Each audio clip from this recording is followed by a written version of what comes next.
Fighter League Day 6 Division F to occur. That F is going to stand for fire, people. It's going to be barn burners and bangers all the way through. Have we lied to you in terms of how great the action is going to be? We have not, and it's not going to stop. My name is Saint Cola. I'm doing vicious. Hey, man, how you feeling, bro? Pretty energized, honestly. Looking at the current roster of these players coming in from each and every one of these teams and matchups, I have actually had zero clue as to who to pick for my favorites to win it, right? And I think that's the best part, right? Coming in from Division S into Division F, it's been rather competitive. I've had the luxury of being able to talk to some of these players in person to see how they've been feeling in preparation for everything involving Street Fighter League this season. And I gotta say, man, there have been a lot of training sessions going on, online and offline. So with that in mind, it is a rather exciting time seeing how things have been developing, but also a very scary one, because it makes our job even harder because we don't know who's gonna win, but it makes it all the more exciting regardless. Absolutely. You mentioned how contentious it is, and it has been getting like that. I feel like as the league has developed, especially for Street Fighter 6, there are 4 teams right now all tied for 40 points. In the top spot is Reject, only by 20, so it isn't a drastic leap.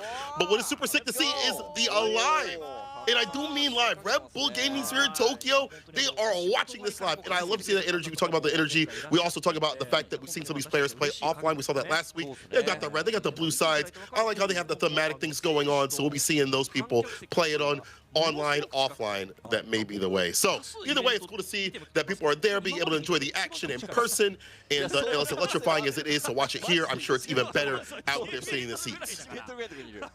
Yeah, I had the idea of maybe going to go visit them for a little bit and seeing them prepare. I actually ran into, so I forgot who it was I ran into on the way over here, because I was taking the train from Ueno Station.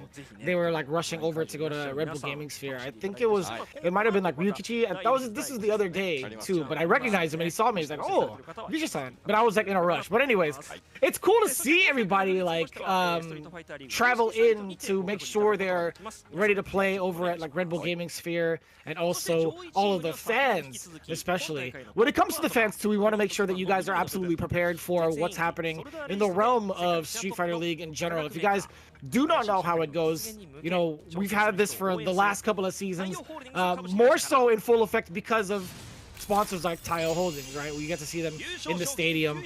But in regards to what the rules are and actually what's actually on the line, Seikola, why don't you break it down for him real quick?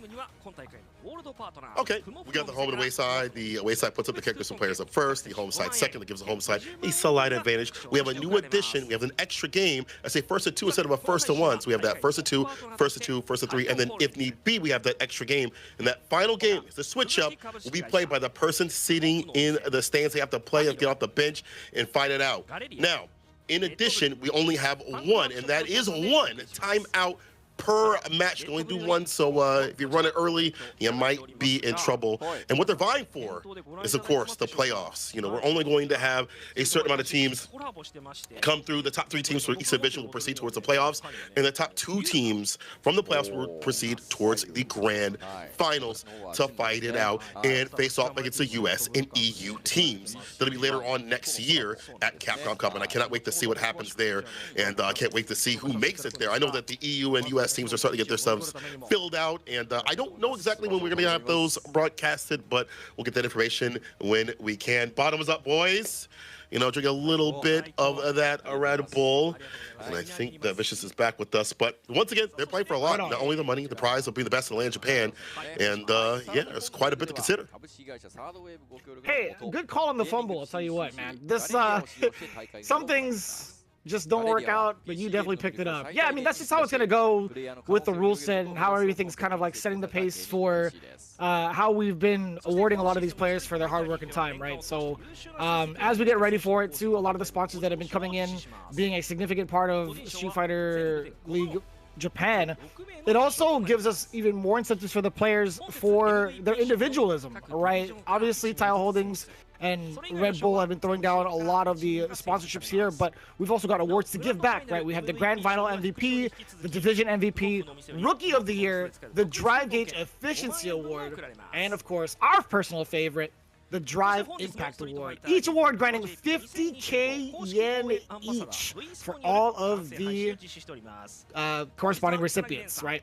And also, they've done a really, really great job of doing a ton of collaborations throughout multiple years. We have another one with Vispo, the VTuber group that is going to be interviewing the winning teams after every single match. And they also have their live YouTube streams going on right now. It's as sort of like a semi-watch party slash like insight, like additional content and additional like supplements towards how the players are kind of like feeling, and also like how the fans are receiving Street Fighter League and how they've anticipated every single one of these matches too. So really, really cool collaborations overall. If you are a Japanese speaker, feel free to go ahead and check them out as well. Vispo has been doing a great job actually. They actually have some of their interviews in with English subtitles a little bit afterwards too, or at least you could use like the generated ones on YouTube too.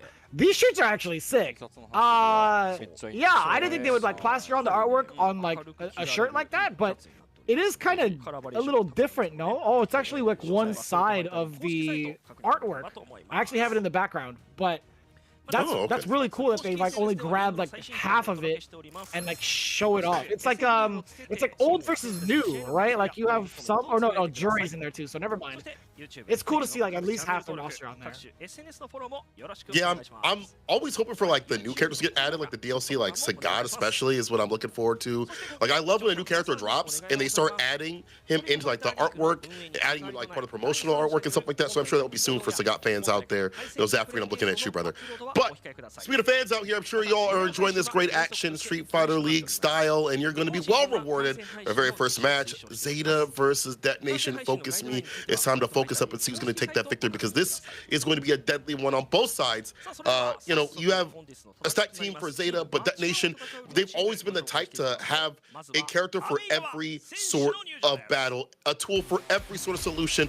We'll see what they have on the deck right now. DetonatioN, FocusMe.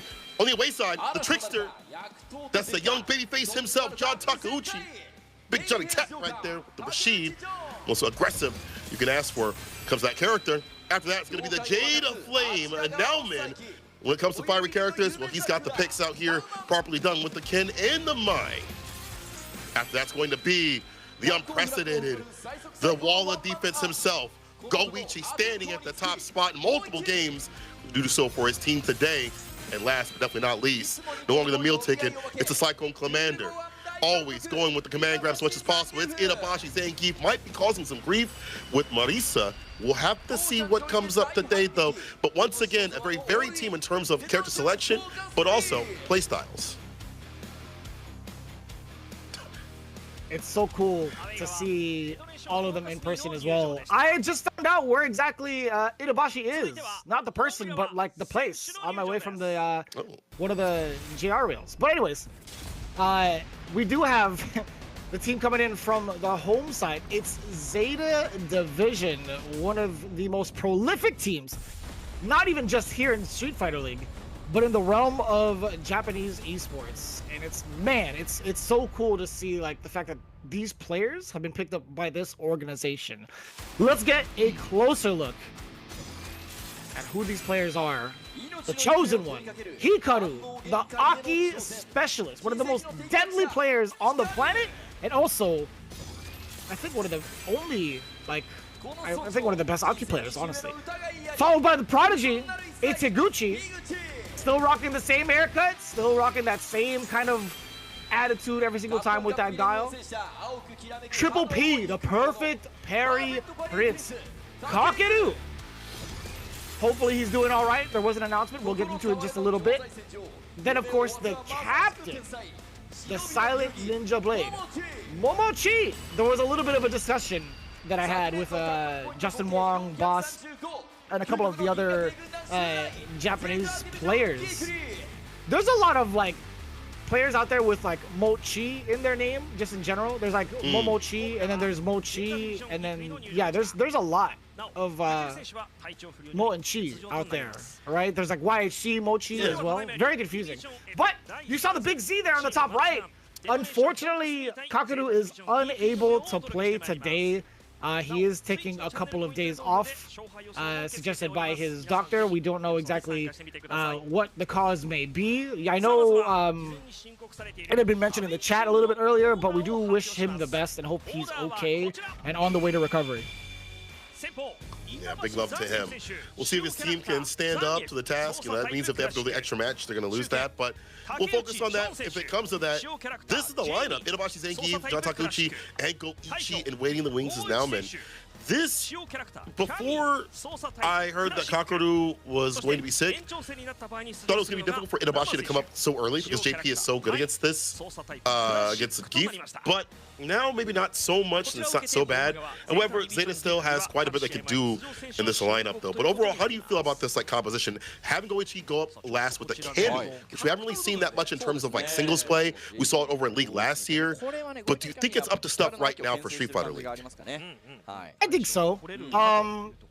I don't think there's a situation where Goichi really isn't ready for, but it's also very promising to see Goichi actually flex some of his other characters for specific matchups, right? I mean, if all else fails, he still has plenty of time to make a shift and go back into playing Chun-Li if need be, right? That's the benefit of being in the Ankh position. My man's not ready. He's gonna have to just yell it out, honestly. But it's very interesting to see the Kami flex. I wonder who he's going to be using that character in preparation for, but we'll get there when we get there. We do have Aki coming up first via Hikaru. Itabashi, I feel hasn't had a lot of success against fighting this character in general, unless it was so let's say even other Aki players in the world. I think he still has a hard time playing this matchup. I'd have to double check right now on Wikipedia, but I'm pretty sure there were other Aki players that have taken him out in the CPT. I just can't remember off the top of my head right now, but otherwise, I think this is a very, very strong call. If you talk about it on paper, I think there's a lot that Aki can do to prevent Zangief from even getting started. Light Lash especially is a really big tool to keep him out. We like to play stand medium and lights. He doesn't even get the chance to because Light Lash will keep him out from a distance where it's not problematic. The biggest thing I feel when Broski kind of touched on that matchup a little bit during his YouTube was that, the character can still jump in with jump medium kick. That's still a downward angle tool that is kind of problematic. But on the ground, not too bad though. You have fireballs, when you fireball, you have many ways to keep him out with your buttons too as well, like stand fierce, stand medium kick. You've got good pokes that can contest with him. So I think it's kind of difficult for Geef to get going the way that he'd like to. But obviously if he gets going, it's going to be difficult for him to fight back. But I do think that you're right in terms of him having an issue with Aki. And I wouldn't be surprised if it's across the board for a lot of Geef players. Because I feel every time I watch that matchup, usually the Aki player comes out better off because the Geef player isn't able to get started. And by the time that they strike back, they've lost so much health. They've got hit with so many poison combos and things like that. It's guess for game. So I think historically it's better off for Aki. We are getting the interview though. Itabashi says it's an offline match. It's so fun to have these kinds of events. It's always my strength to play in front of my fans. We get some power up by being by the people. Yeah, he thrives off of this energy, and we've seen it a bunch of times over. The first time we really kind of saw that kind of attitude explode was over at East Coast Throwdown.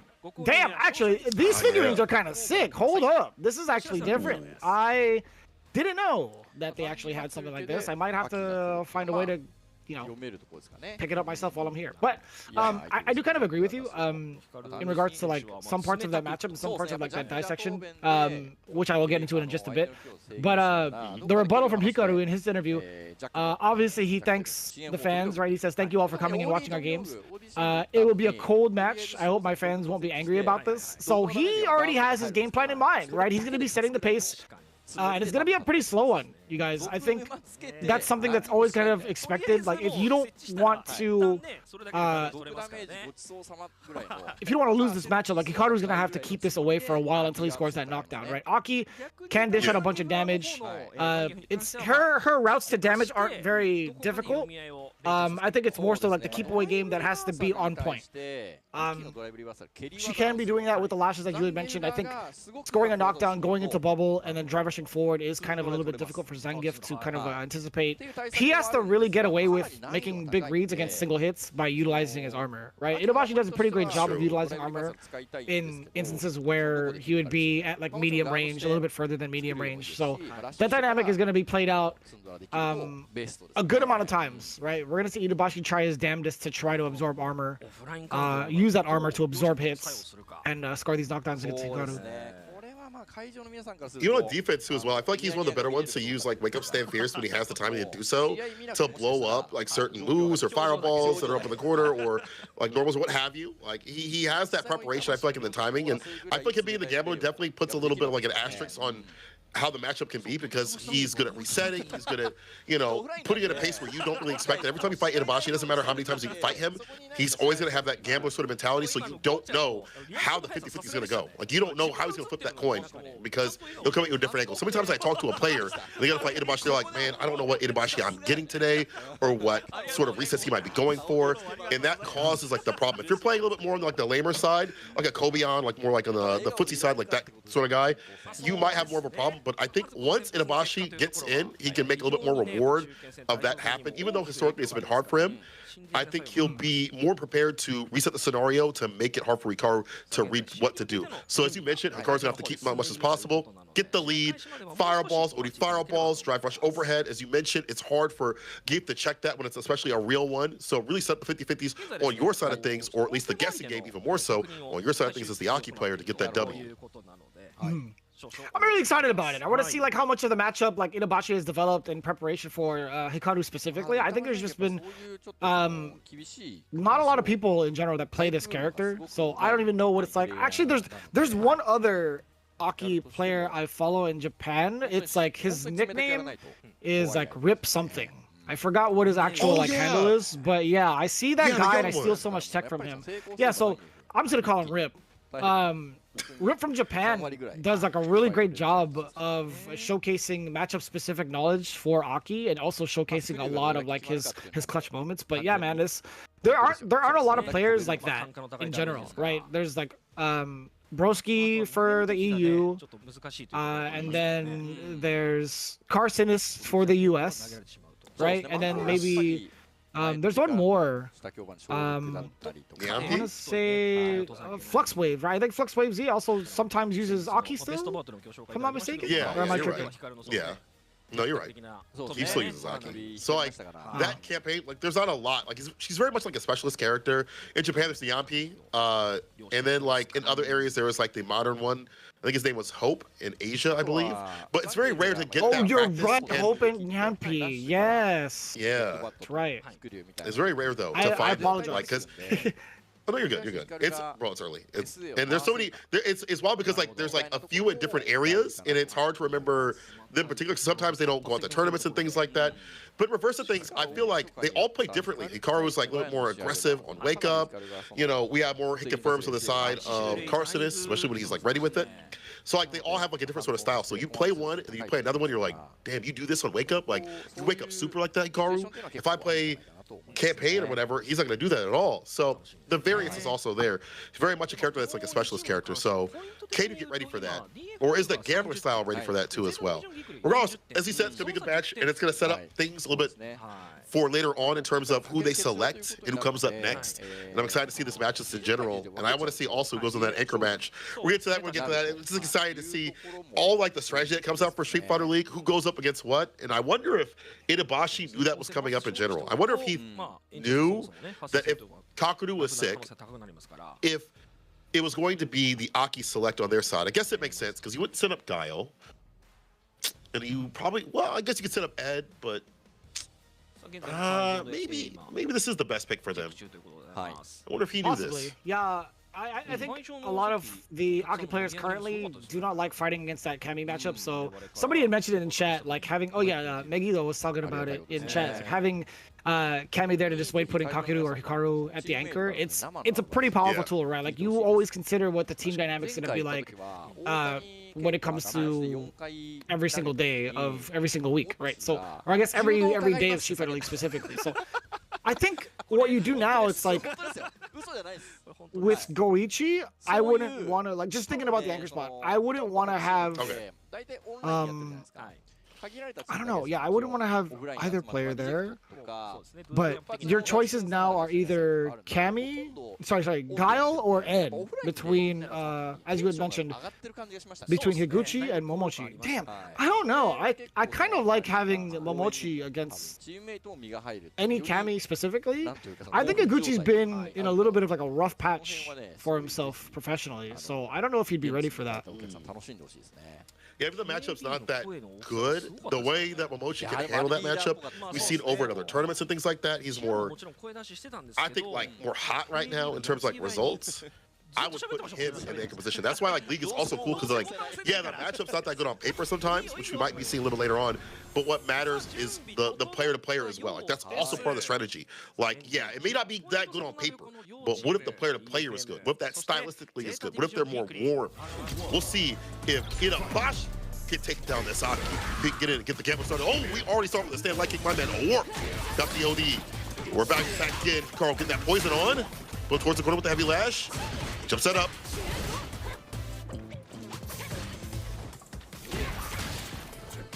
Yeah, this is so difficult too. Like, the only character that can kind of establish themselves with like the poison mechanic and that chip, right? It's lights a little bit of a fire for a lot of these players too. Itabashi is just taking the brunt of it. It is so difficult to get past some of these challenges too. Now down to one touch. Aki in full control. Hikaru, again, being able to set the pace like this is natural for him. Very active too as well. Like he's using medium lash as an anti-air. Puts him up in the corner. Lacking defense is going to be hard for Geet. He's backing away from that stand here possibly. Or he's sort of command grab. Finds the anti-air.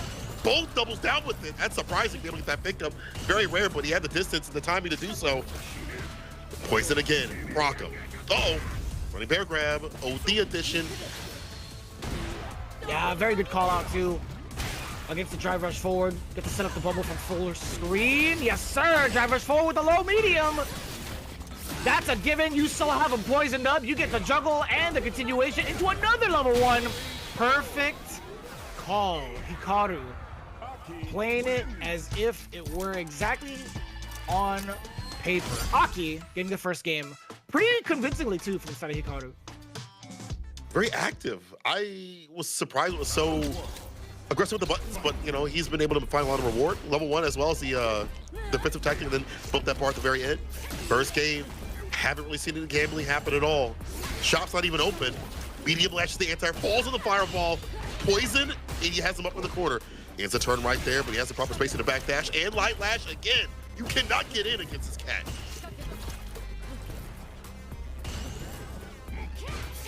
Yeah, he's setting up rather nicely, right? Itabashi, again, trying to utilize that armor, not this time. Venomous Fang on the way out. Plus frames, backs away immediately afterwards. Forward fierce, punish counter, actually. Does get the headbutt to set up. Now, you do get that forward throw. Oh, that could have been so sick. The air-to-air in favor of Hikaru. Down below as well again. Itabashi Zangi. Getting smoked with that route, level 1. Insane patience from Hikaru. I like that every so often in the corner, he backs off. Doesn't want no dash up back throw opportunity, no sweep in the side switch, none of that goofy stuff. Do like that though, the parry to the OD Lord to get the knockdown, pressing the issue. Below and bar, the fair there. I like the jump back too as well, keep up in the corner. And burn up, but definitely not options. Aki in the corner, only has level 1 to her name for the defense or the impact against us. Damn fierce, full side switch. Yeah, he gets the cruel fate. He gets to do a ton for this block string to build meter for himself and also deal a little bit of chip damage with the level 2 call out just in time. Itabashi willing to spend it through the gap. Poison applied. If Hikaru lands a single hit, he does get a full juggle, which he does, but it's a trade. Good call out. Take the turn with the stand light kick. Oh, try to go for the middle button, but the jump is there. That jump meeting kick like a dive kick. It's better off your Itabashi, fighting better reads and more success. And trying to jump in the corner for a while is what we want to see. Anti-air to the poison on the ground. OD, perfect parry. OD Laureate gets a bubble, has been a continuous routing on defense. That drive kick's not looking so good. Close it up for the SPD. One more. Oh, he knows it. Damn, son. The barrage. That was actually a huge pickup just right off the bat in the beginning of round 3. But Itabashi Zangief starting to pick up the pace, understanding what Hikaru's trying to do on the way out, and I love it. He's preventing him from moving backwards. He's preventing him from even getting any movement, or sorry, spacing against him. This is very, very close call. Let's go to the perfect parries as well. There's only 2 versions of that fireball OD running bear grab once again. That hitbox is a lot bigger this season, so it's easier to catch people from trying to lurch back. Hits the heavy kicks though, the can kicks. Meeting with the heavy kick. Take him towards the corner. Using all the bars necessary in the medium lash, the fireball. Keep him locked down. Yep, we do get to confirm. More fierce into the dirty bubble.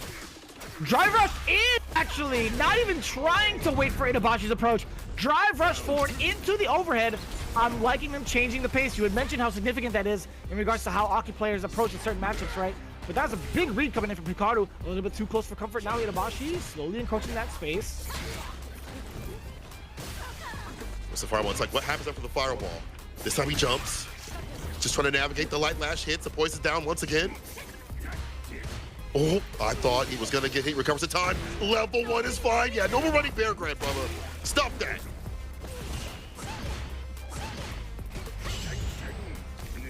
Oh my. With the perfect parry and also the setup after that throw. You had to guess, it's SPD. This is a big shift towards Itabashi. Burnout is imminent, actually.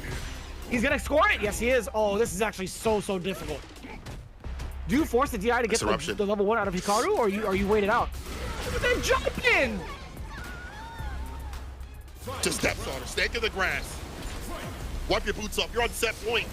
Along with Hikaru, he's got all the bar in the world right now. Level 3 to his name, SPD. The walk forward, keep the bar up as much as possible. Doesn't have to drive rush in just yet. Stand him too far for the 3-piece to happen. That's fine, has him right where he wants him. The neutral jump fierce, really?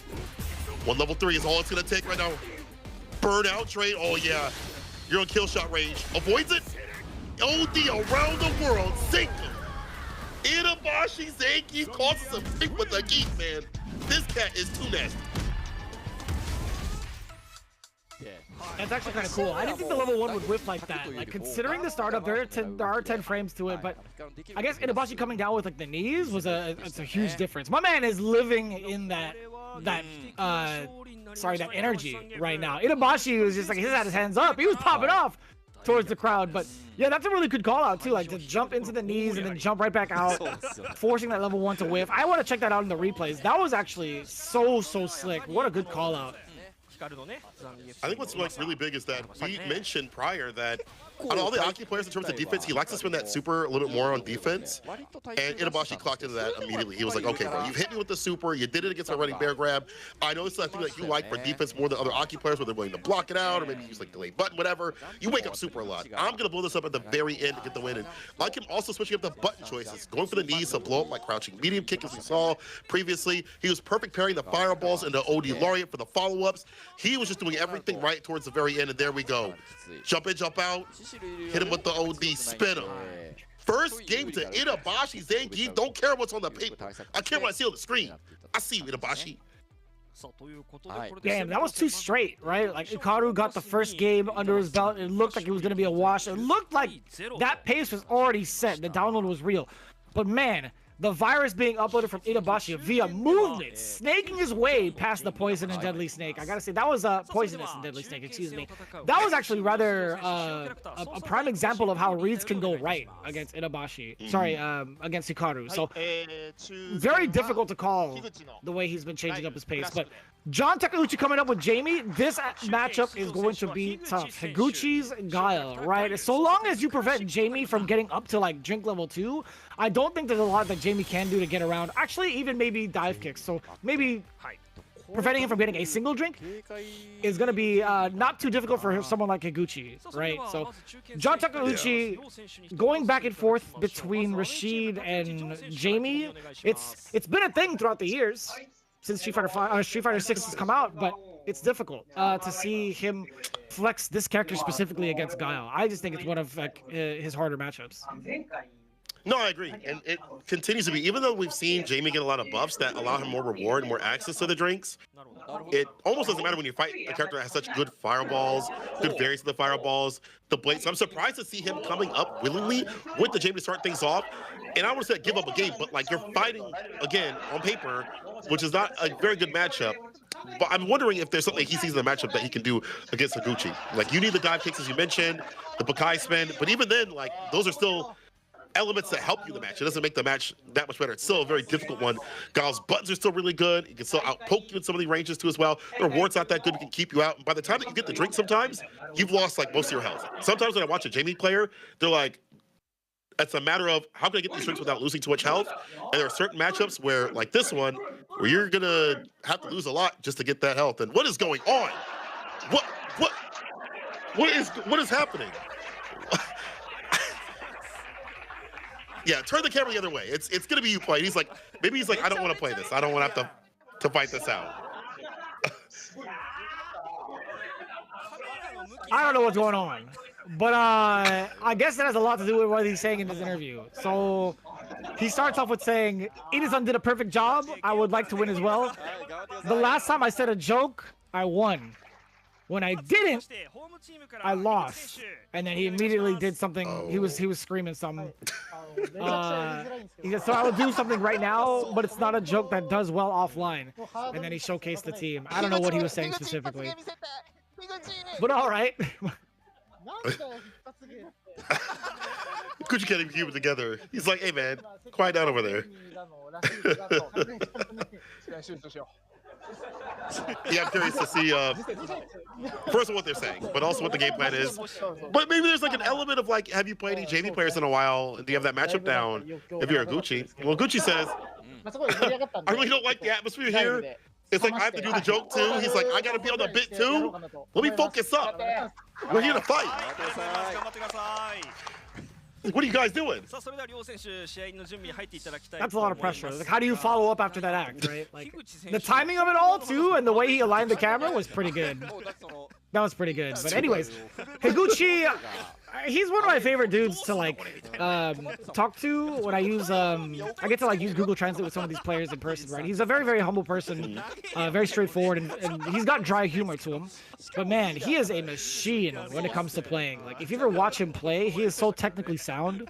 Rhythmatically, when it comes to actually executing with Guile, it sounds like sweet music to me, man. This guy is really quite the studied Guile player. So I'm excited to see how he's gonna like digest and dissect the Jamie matchup specifically against John Takeuchi, right? I think he's had some significant practice with this against this character before, like watching some of his streams too. So I think overall, in regards to his like record, this is a matchup that should feel rather confident to him and scoring like points for the season.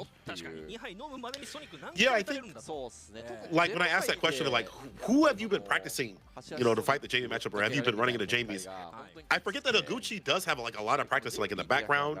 Like this man will seek out matchups that a lot of people don't really do. We saw that like in Street Fighter V when he was ready with the Oro matchup. When he had to fight Oro with his Guile, and I was like, went to his stream, I was like, how do you know this matchup? Like, how do you know to punish these small, minute things? Like, he would flash kick, the sweeps and stuff like that. He's just like, yeah, man, I just practice against every character. He's like, I'm ready against whatever comes my way. So he's a lab rat, and it makes sense to see him come up and, you know, fight this matchup out.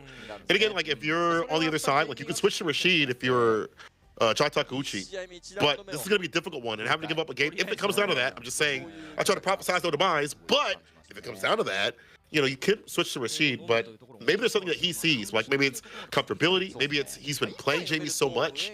Maybe it's he's got a tactic like drive rush stand fierce because it has a great butt 5-frame heavy that he can thread the needle against some of the booms when he thinks a butt's gonna come out and get a counter hit. Maybe it's the new buffs that happen to the character that's emboldened him. I don't know, but hey, you know what? Itabashi, he defeated an Aki player. Now it's up to you, John Takeuchi, to show me something different. Show me that the matchup, what people say or see, isn't always what matters. The player-to-player aspect. It's maybe Higuchi not being able to read certain things. Maybe you're taking some risks. Maybe you're able to get drinks off more often. I don't know, but I want to see it. Yeah, it's so weird. I honestly think Guile does, or sorry, Rashid does just fine against Guile. It may not be like a matchup that benefits Rashid, right? Like, could be down just even, but I like Rashid far more than I like going Jamie against Guile. But man, this character needs some love, bro. I think Jamie is in a very interesting spot. Like I think there's a lot of like drink management that really needs to be discussed. In regards to like how he carries over drinks, or he should be able to like maybe, I don't know. That's been such a tough spot. I even talked to the devs about it. He's like, it's very difficult to kind of consider Jamie carrying over like certain amount of drinks or whatever, because it makes him like way too powerful. Like carrying over drinks for this character would just mean like a very big tip in the scale towards Jamie against the cast because of what it unlocks. It's not even just like special moves, but also like frame data wise and like range on like stand jab also is a pretty significant thing. Like there are some really subtle things that Jamie does get while he has these drinks. So I don't know. I'm not too sure. Yeah, I don't know what I give him, because every time I hear a suggestion, I'm like, that's too much. Like, you want to give him love, but he's such a weird character where I feel like 1 or 2 buffs makes him like top spot or ignorant, you know, like way too ignorant. And I like the aspect of like having to manage drinks. It's just, I feel like that's such a, it's like you almost have to worry about the character that you're fighting and then also the type of player. And whenever you see like Bolt Strike, pardon me, talk about the matchup, like he's like, well, sometimes it's dependent on like the player. It's dependent on like who I'm fighting or like their style and stuff like that. Sometimes I have to drink depending on like the style. And if you talk to like Zaffarino, it's like similar with that. And they have like different ideas on how to utilize the character. Like for example, Blas will hit punish counter, and every time he gets a punish counter, he doesn't go for damage. He just takes a sip of the sauce immediately. So there's different ideations on how to play the character, and that means different people want different things for buffs. So it's very hard. But I want to see him get love because I want to see more of this character. He's so cool. Remember Kane when he got like top 8 over at the France tournament? That was so sick, and it was sick seeing that character get some workout like a tournament. Like he just takes a lot of work to play, I feel, and I don't know what you could give him. It's difficult. Yeah, I think that's the general consensus. I think he's rather difficult to manage. It's weird that he's kind of like gate kept in damage. I think if you were to actually buff Jamie, like you'd have to change his damage overall, because like you look at how much damage he deals without drinks, and then compare it to like drink level 4. At like drink level 3 and 4, he's doing damage that is like normal to the rest of the cast.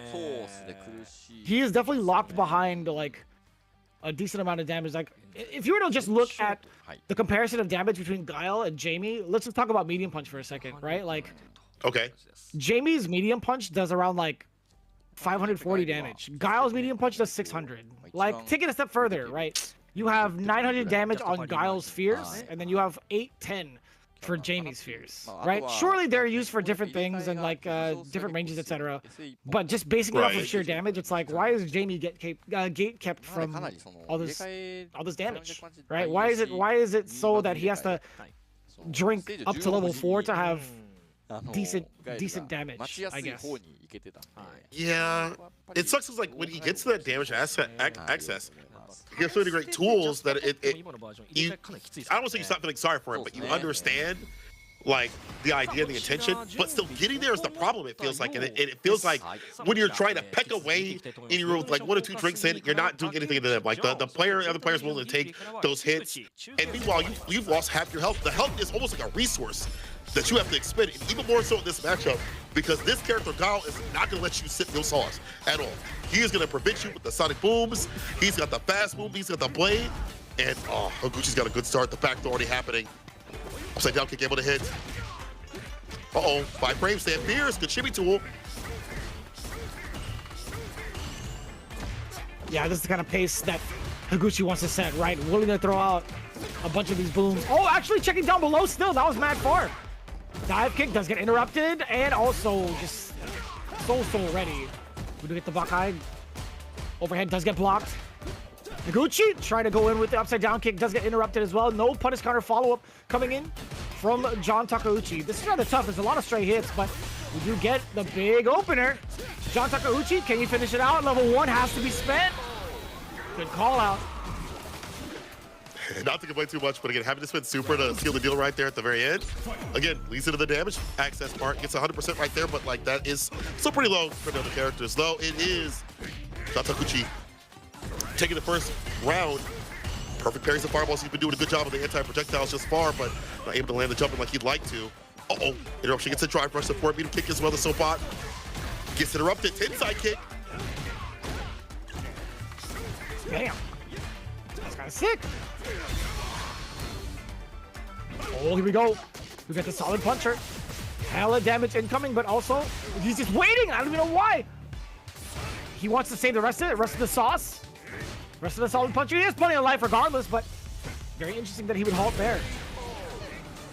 The flash kick. John Takeuchi trying to take to the skies. Absolutely demolished. Counter combo, incoming tensai kick. Stand fears into the super. Have a drink in after this. Yes, sir, of course. Gets one. Hasn't been able to get over like the 2 threshold at all. Try for stand fears. Plus. Rekka's in the turn. No whip punish. Shitty, but wasn't able to get the punish counter. Will activate though. And will take a lot of that bar. Or so I thought. Oh, it's all gone now. Drive reversal. That was rather delayed too. We go into the level 1. We do sacrifice the damage for the second drink. Immediate OD flash kick coming in from Higuchi. A lot of chip coming in. Oh, okay. Possibly not. John Takeuchi disrupts the timing. Solid puncher no longer a threat. However, just barely getting the drive gauge. At a slight deficit of John Takeuchi. A single jump in or a big opener. He drops the combo. You see the startup of the breakdance. Man, Buckeye, I don't know where the drop was exactly, but we do get Devil Unlocks. We do get Devil Song, excuse me. Level 2 coming in.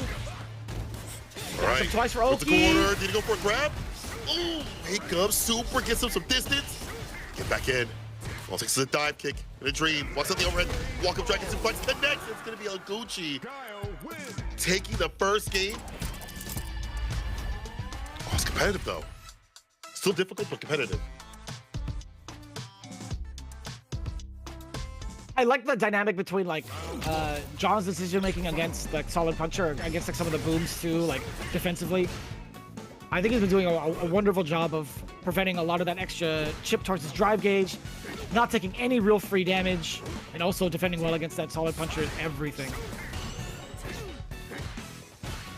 Have to add up to a little bit more, a few more confirms, a few more drinks for a little bit more damage. So these situations you might be able to kill or get close to killing. Palm Brawl actually works out, able to sip in between. Stand light kick off the drive rush, catch the walk back with the low. Just tack it more and more of the trade. Better off here for Guile. Just swinging with that crouching kick and the upside down kick, which could low crush the crouching medium kick if he wants to. Perfect kick. Oh man, if you would have caught a button on that. That was rather sick. Huge deficit right now for John Takeuchi. Higuchi, all he needs to do is just sit and wait, which he does.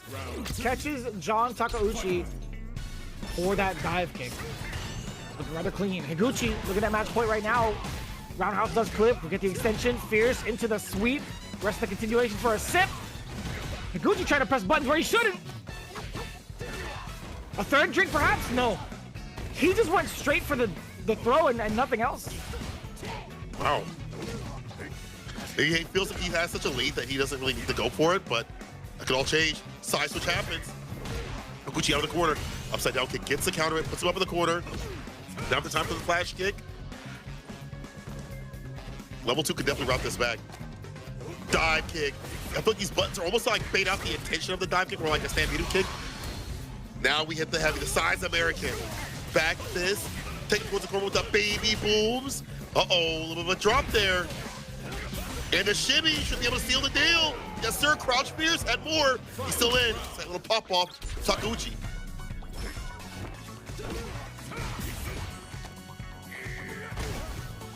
Forward throw. Higuchi does get the bait. He's gonna back away. Not gonna even try to go for Oki. I like him setting up the stage, but Higuchi got closed in on. Double drive rush from both. Higuchi coming out the winner in that exchange. Had to switch to the other side. Too sharp of an angle. John Takeuchi knew it now. In hot pursuit with the Oki. Devil Song trying to go for the command grab, but no big punish. Still Higuchi coming away unscathed at the cost of his drive gauge. Solid time for solid puncher. Uh-oh.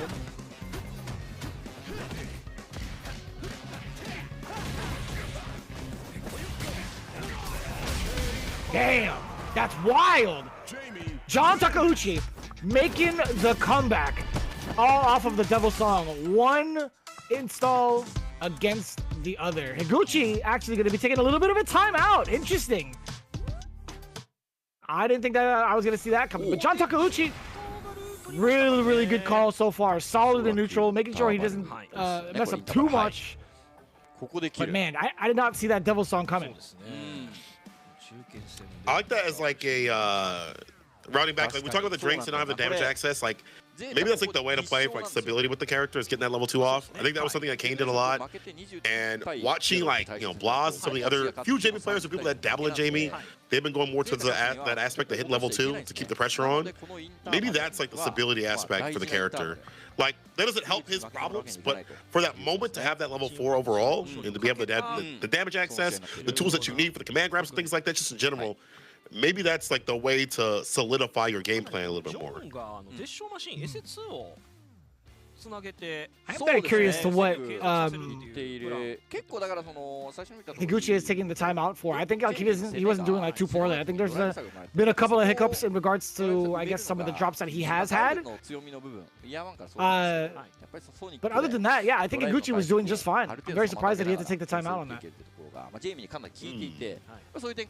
Some more time out for the rest of the matches, but that is kind of certain. Like even with the first game, I feel like Higuchi, with a few drops here and there, still had full control. Like overall, like his control was really good with the pokes, the Sam crouching into kicks. Excuse me, the level 2 from his side of things, his install was really good. I don't feel like too many elements where he was getting dive kicked on, which is like a big aspect of Jamie once he gets the drink in to clip a button. In fact, he did Sam light kick to bait out a dive kick. Like he's doing a good job of like, oh, you want to go for this? I can bait out that. Like even that Sam light kick right there. Like I feel like it's like just to put it in his idea in his mind. Like, he's got these buttons.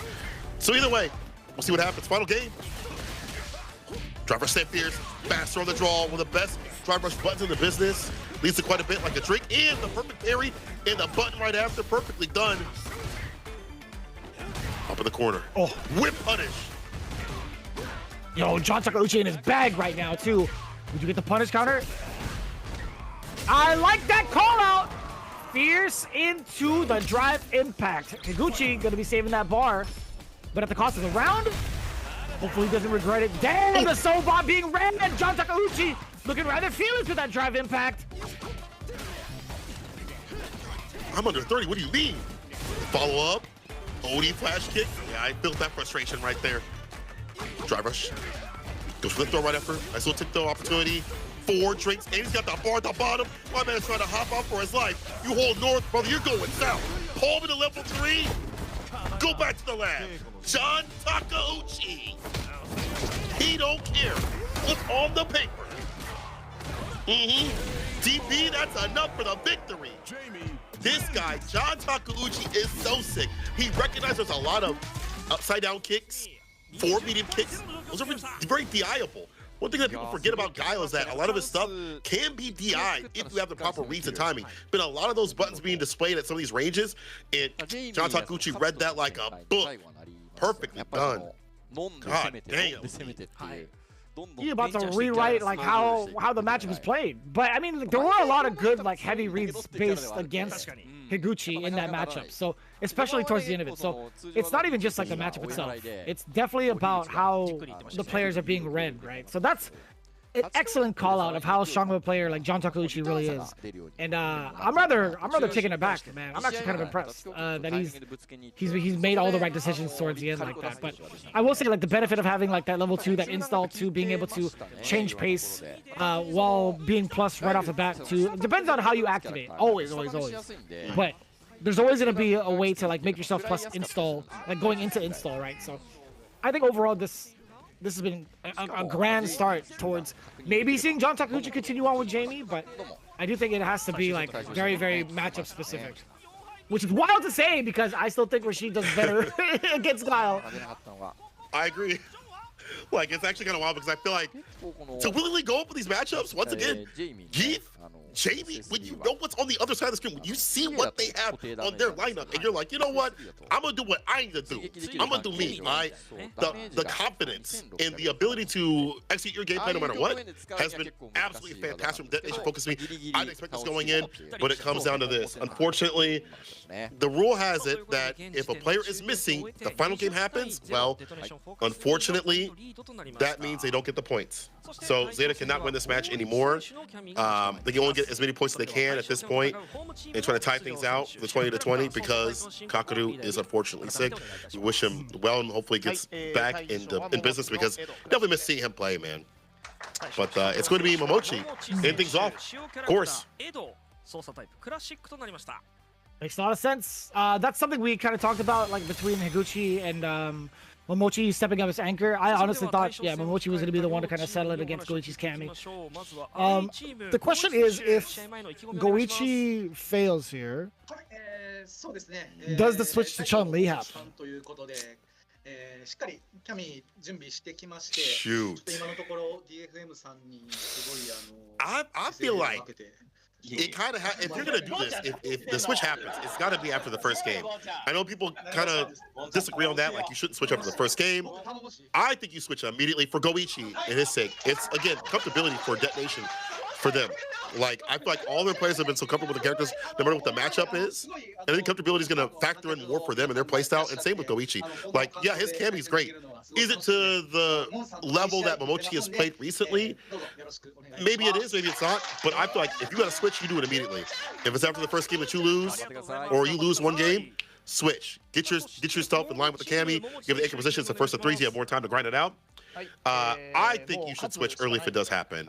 And I think he should switch if things are going bad. Because Momochi, he knows this matchup. We've seen him play the Kami matchup, and he's been find the areas where he needs to stand. He avoids the dive kicks. He avoids the jump ins.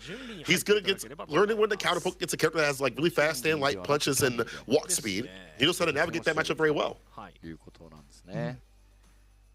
Yeah, I think it's wild to see actually how this is going to be played out. But going into like the matchup itself, right? Like Kami versus Ed.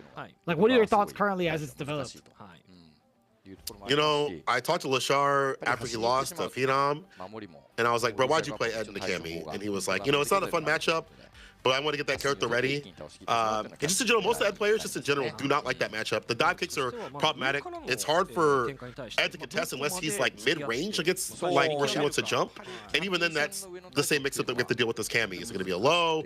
Is it going to be empty jump? Is it going to be nothing? Is it going to be a dive kick, jump, heavy kick? It's harder because for Ed, his anti-airs are slower. So you have to stand out further to be able to get a predictive one off.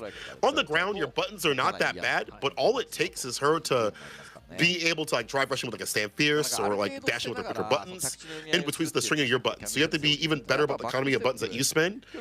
But I don't think it's impossible. You know, Ed, I think his neutral is still really good overall. When he is playing those buttons correctly, he's great. We've seen it time and time again on the ground. Like he is so dominant against most characters. And even in the corner, I feel like he's still got a lot of things to say and to keep her out. Like he can still DP, he can still go for flicker. I still think that the matchup, even though it's not that good for Ed, it's still not that bad for Ed because Ed's such a strong character overall, if that makes sense. I don't know if I put DP on the table for someone like Ed, right? Like you can't, I guess, generalize what their defensive tactics are if they have like a quote-unquote DP. If the OD version, the one that actually grants invincibility, isn't going to be active until like the 13th frame, right? Like if in the way that this kind of works in that context, I think Ed's defense is still very lackluster. I still consider him a character without a proper wake up invincible, or invincible wake up, sorry, without a proper invincible wake up outside of like supers, right? We always put supers off of the table for now, right? In terms of like ODs, it's not a proper reversal if it's not going to be able to blow up fast recovering normals or like fast, really well set up meaties, if you will, right? So I think like in regards to this matchup, like Kami can run him over no matter what.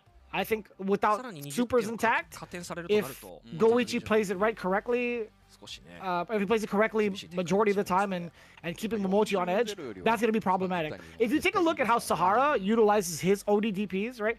he'll always try to defend against the opening attack first and then keep his ODDPs ambiguous, right?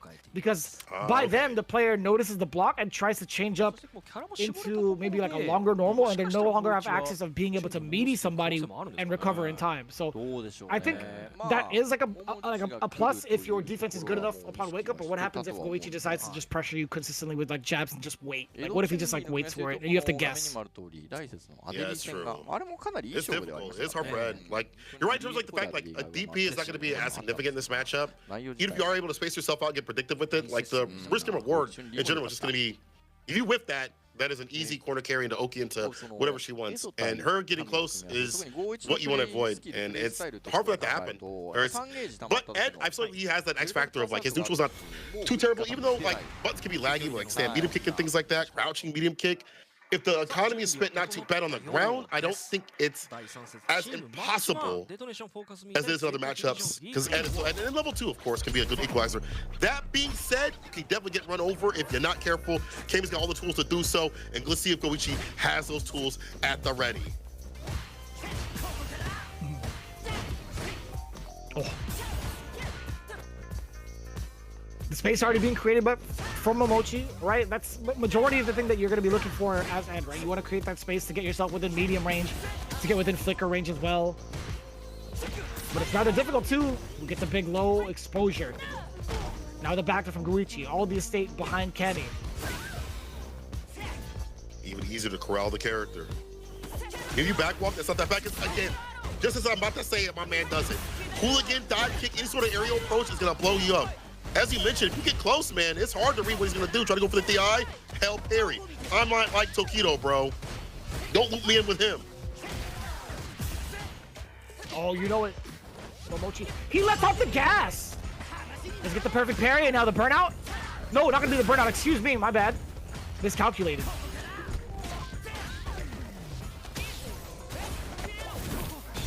Oh, you're hella dead.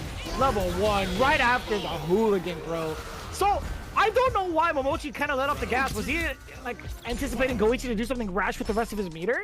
Perhaps. That's got to be the only thing I'm thinking about. I guess so, but what happened? Really, my man get comfortable. All right, level 2. Not the biggest in terms of damage. Put him towards the corner, though, is the objective. And some of the best corner pressure in the business. Even with the throws being nerfed, you still have flicker, you still have buttons that don't have to overextend. You just go for the dash up. The tech happens once again. Perfect parry.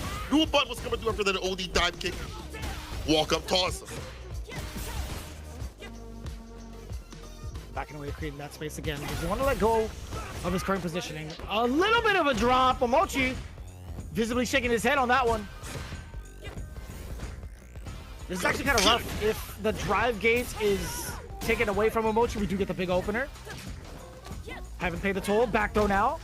This is actually within range for Goichi. Now even more so. A single hit from either side takes the round. And he went button, and he went fireball. The hooligan could come through once again. Please don't. No! Okay, we stopped it from happening. Oh my God. The jab that saves the day. If they can't DP, at least they got a jab behind me and gets the low. Oh man, he knew it. We all knew it. The hooligan. My man was trying to rob him with the push icy on. It's around the round right now, but a lot of bar at the bottom to expend.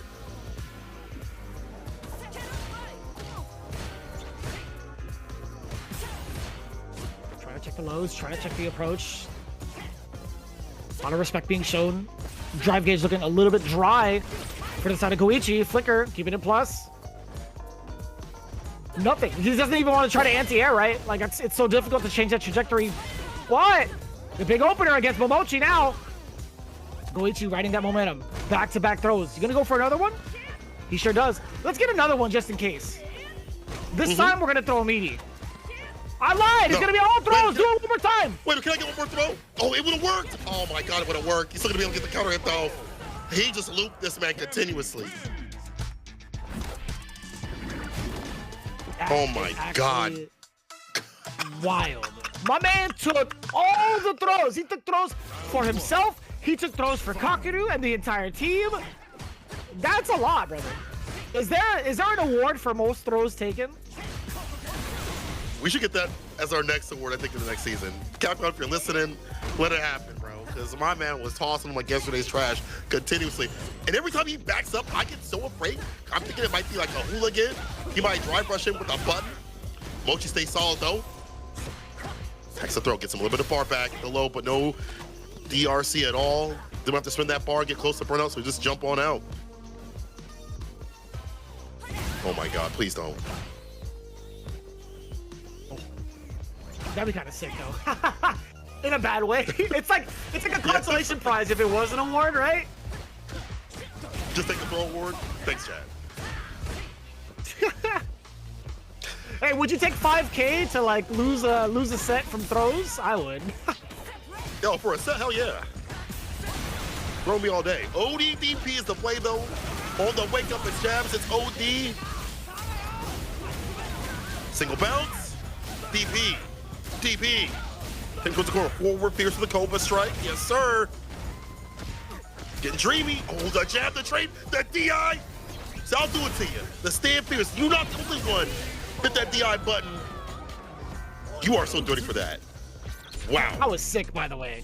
That whole sequence, by the way, getting like the dream and then also getting that trade off into the trade combo that goes into DI. Like, I mean, obviously the DI doesn't combo, but like catching Goichi off guard with that, like he had level 2 ready, right? He could have blown up Momochi for that, but either way, that was such a sick sequence and good call out from Momochi. Beautifully done.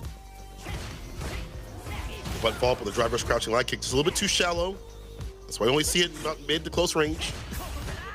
A bit closer. With the throw, oh, a missed dive kick opportunity there to blow it up. Had the right idea, just not the execution.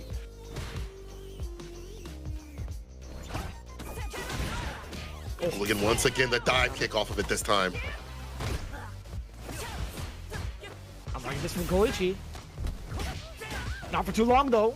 A little bit of a curse put in. Momochi did have a prior opening. Off of that light. Into that throw. Hooligan. Currently uncontested, excuse me. The door with the jabs, but it doesn't matter. My button's better. Level 3 incoming, of course. CA means extra damage on the way. String him up. Mochi. It's enough. All the damage. That's a good call out too, man. Momochi a little bit weary of the hooligan now. Goichi not within the right ranges to even try to do that, but we are going to take a little bit of a timeout. Obviously, both teams have access to one, but it's only available if they lose. So no more teams having a timeout available. It's going to be all gung-ho going forward. But I like the pace being set from both, right? Goichi's throwing a lot of like interesting looks. Interesting in the sense that like we don't see Hooligan utilized in the way that Goichi's been throwing out too often. Right, it has happened in like very impactful moments throughout like CPT. We've seen like really big hooligans into continuation of combos, or even like not directly into level 3. I don't mean to bring that moment up from EWC, but Goichi's got a really good look to him right now with that Kami, and I think Momochi's doing a great job of staving off that threat though. So it's been obviously tied up 1-1.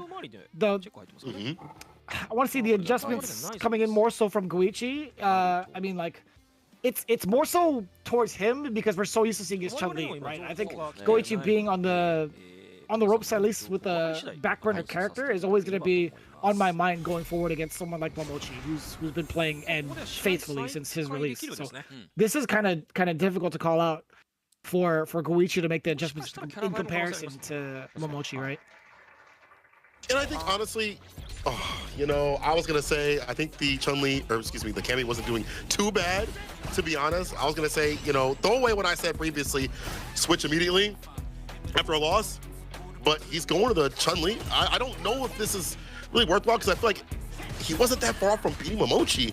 But maybe he knows something different. Maybe it's like comfortability. Once again, that issue FocusMe, the story of them has been about comfortability. Forget what's on the paper. It's about what have I been playing the most. Except for the corner though, you can't dash up for free. Baits off the OD. And with the heavy start things off, that flicker cancel. Cycle blitz, extra damage in the corner for this character and the safe jump setup. You know, St. Cola, I think I might like the Kami a little bit better. Yeah. I think I might like the Kami just a little, like a tad bit better. He didn't do too bad, man. There's a huge change up in dynamic though. Goichi getting absolutely smoked. Perfect on the board for Momochi in game 3. My man is trying to get that space with the fireballs, but Flicker's such a good tool against that. And plus, you know, we talk about the footsies of Chun-Li years after years. I mean, she's been one of the best at it, but one could go band to band with that. It's going to be head. Yeah, I'll definitely agree with that. We do get the handshake canceled in. First big opener for Koichi. Safe jump does get baited. Momochi trying to go for the parry. Anticipation for said safe jump. The confirm. I think it's more so a buffer. My mistake. I think that's more of a buffer than a confirm because you definitely have plenty of time off of that. So nice work, Koichi. Expending the level 2. Firing right back against Momochi. All right. Back in business. Just took a little bit of time to warm up the Chun-Li. Warm up the legs. In that space, the fireballs to allow the approach. Let it varies for the side of Momochi with the flicker and the fireballs. Tries to advance, the 10 shows, there's the anti-air. The low, the crouch kick, the tip of the toes. Take it towards the corner with the Oki. Blocking out that jump back heavy kick. Back to full screen though. And I like that use of the fireball, right? The slow one too, to encroach back into the space, get yourself away from the corner. Momochi now want to stand off against Goichi, pretty much near mid-screen, or at least previously near mid-screen. Now this is Goichi's time to go in, right? His back's pretty close to that corner. Very deep uppercut. How to really get the space for that.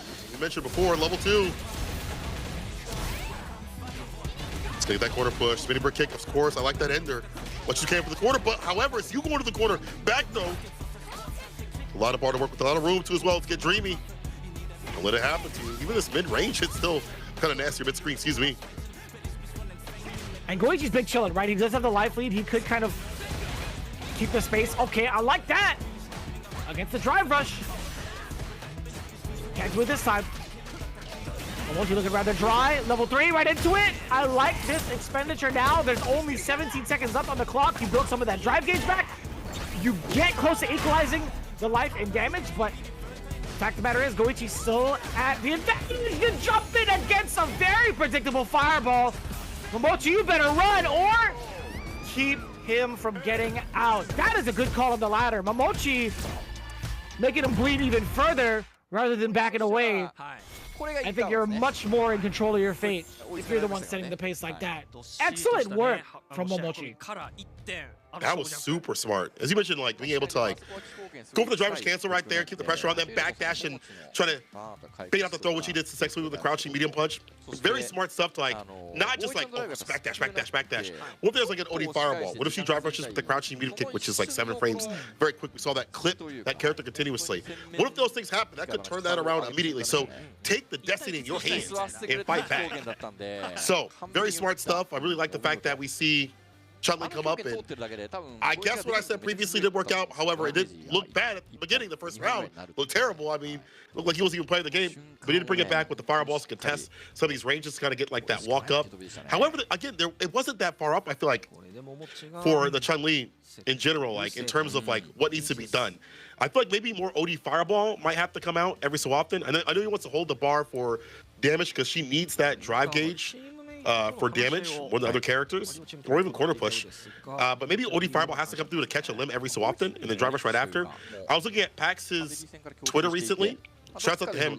He was like, one thing I want to see Chun-Li players get better about is like, if a Fireball or an OD Fireball hits and they drive rush, they're going to confirm right after. That needs to be like the evolution of the Chun-Li players. So maybe that's something that has to happen here. At least putting down normal Fireballs, but the Flicker's just tossing them away. Sparks knocking them away.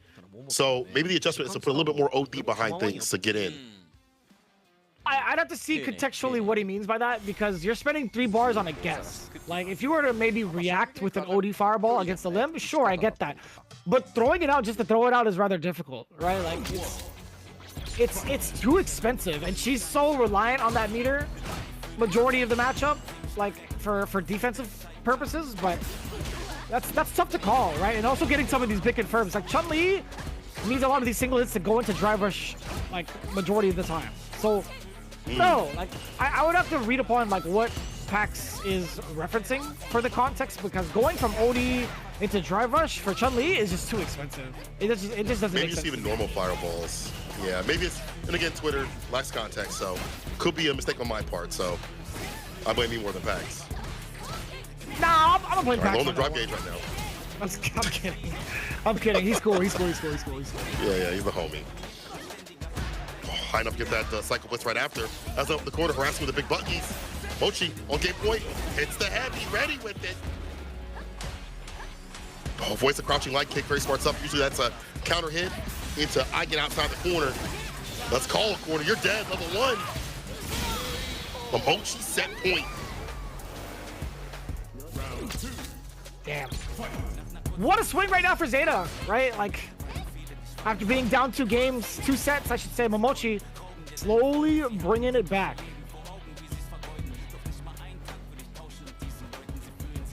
They're just waiting. They can get a Hazanchu through a flicker, but it's very risky. They're just trying to keep the pace, though. The fireballs every so often. Reversal baits it out, walk-up throw. Too far out for the 6 frame. That's fine, that's fine. Yeah, a lot of respect, right? We talk about like the kind of pacing that Chun-Li needs to have against someone like Ed. So it's as expected. Yeah, see the fireball going into it too. We do catch Mochi flinching a little bit. Punish counter, we were mistiming our meaty setups now. Frame kills at least. Parry, yeah, keep your ground. Sit on 10 toes with that perfect parry against the fireball. Hazanchu cutting through. Takes his turn back with the stand, fierce to the flicker. Yeah, you can't play a button for that. That's -3, buddy. No serenity right there. Walks underneath. Yeah, if you can't anti-air, even smarter. Get that back throw off.